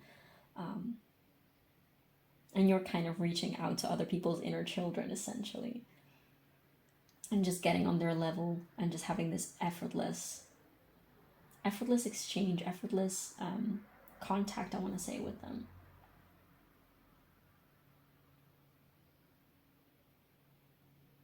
Okay, let's move on to advice pile 3. I'm still rolling. I'm going to get some advice from these 2 decks, and then we're just going to move on to spirit animals.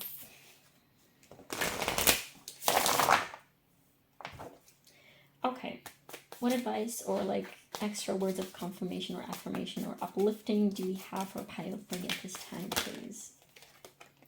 We have limitation is power. Lean into your limitations. Exactly. Gaining power from whatever it is that is limiting or challenging you. Like, you know how to transform those things into something that is eventually going to serve you. Like, you're getting those lessons and you're using them in your benefit. You're using them as a ladder, essentially, to grow. Willpower. Improve your willpower to reduce your stress level. I feel like that's something that you teach others about. That's really something that you inspire other people to do and to recognize within themselves. You definitely have, like, do you have like a lipidolite crystal perhaps? Because that's a very like anti-stress, anti-anxiety type of, you do have type of, you have kind of lipidolite energy to me, if I read into your energy like this. Okay, what else? What else do we have for pile 3 at this time, please? I saw the freedom card. We have... I honestly don't understand what's going on because my camera stopped filming again. This cannot be... this cannot be freaking, like... Mercury retrograde. Anyways, the other cards that we got for you, final, like, words of encouragement. These are just like confirmations of the energies that I was describing, and this is just like the universe chapeauing you for discipline. I can accomplish what I set my mind to, which is something indeed that people feel so inspired by you about. And also empathy with I am open to seeing both sides of a situation, and I added lovingly or the gazillion sides to a situation. I'm going to try to be quick because I honestly don't know if this is going to keep recording or not. I hope I don't have trouble uploading this because, you know, Mercury retrograde is retrograding. Anyways, what spirit animals have messages for pile 3 at this time, please? Okay, so this one wanted to come out very... Oh, dragon, supernatural. You are the ancient wise sage. You can shapeshift at will. Exactly. Mastery is your destiny. Rise with dignity. You probably are meant for some type of leadership, but like I don't even get like leadership in like on social media or like electronically or digitally or something like that, but very much like to work with people in the 3D physically, in like real life contact. Okay, so these animals all wanted to come out. We have the tiger with fire. I choose to be unstoppable. My passion is my power. I am bold. I am brave, and mighty forces come to my aid. Oh yeah, this is literally your energy. This is literally like the fiery, passionate energy that I was getting. We have the dolphin with play. Swim in the happy joy of living. Inhale confidence and exhale fear. Dive into your wisdom. Go with the flow. And last but not least, we have the dog with friend. Today I will love without conditions. My energy and enthusiasm are an inspiration. Exactly. I choose to be happy. I'm a protector and a friend. This is so... I could have just like kept the reading at these animals because this literally just like describes what I was feeling the whole freaking time. Pile 3, I'm going to leave your reading here because... that's all that I'm getting for you. Thank you so much for being here. I loved reading your energy. This is so cool. Please let me know in the comments how this resonated with you, as it would mean everything to me to know how these readings land on the other side of the screen. Also, feel free to leave, as per usual, to leave a like and subscribe. That really helps with the algorithm. And thank you again so much for being here, and I will see you in the next one. Bye.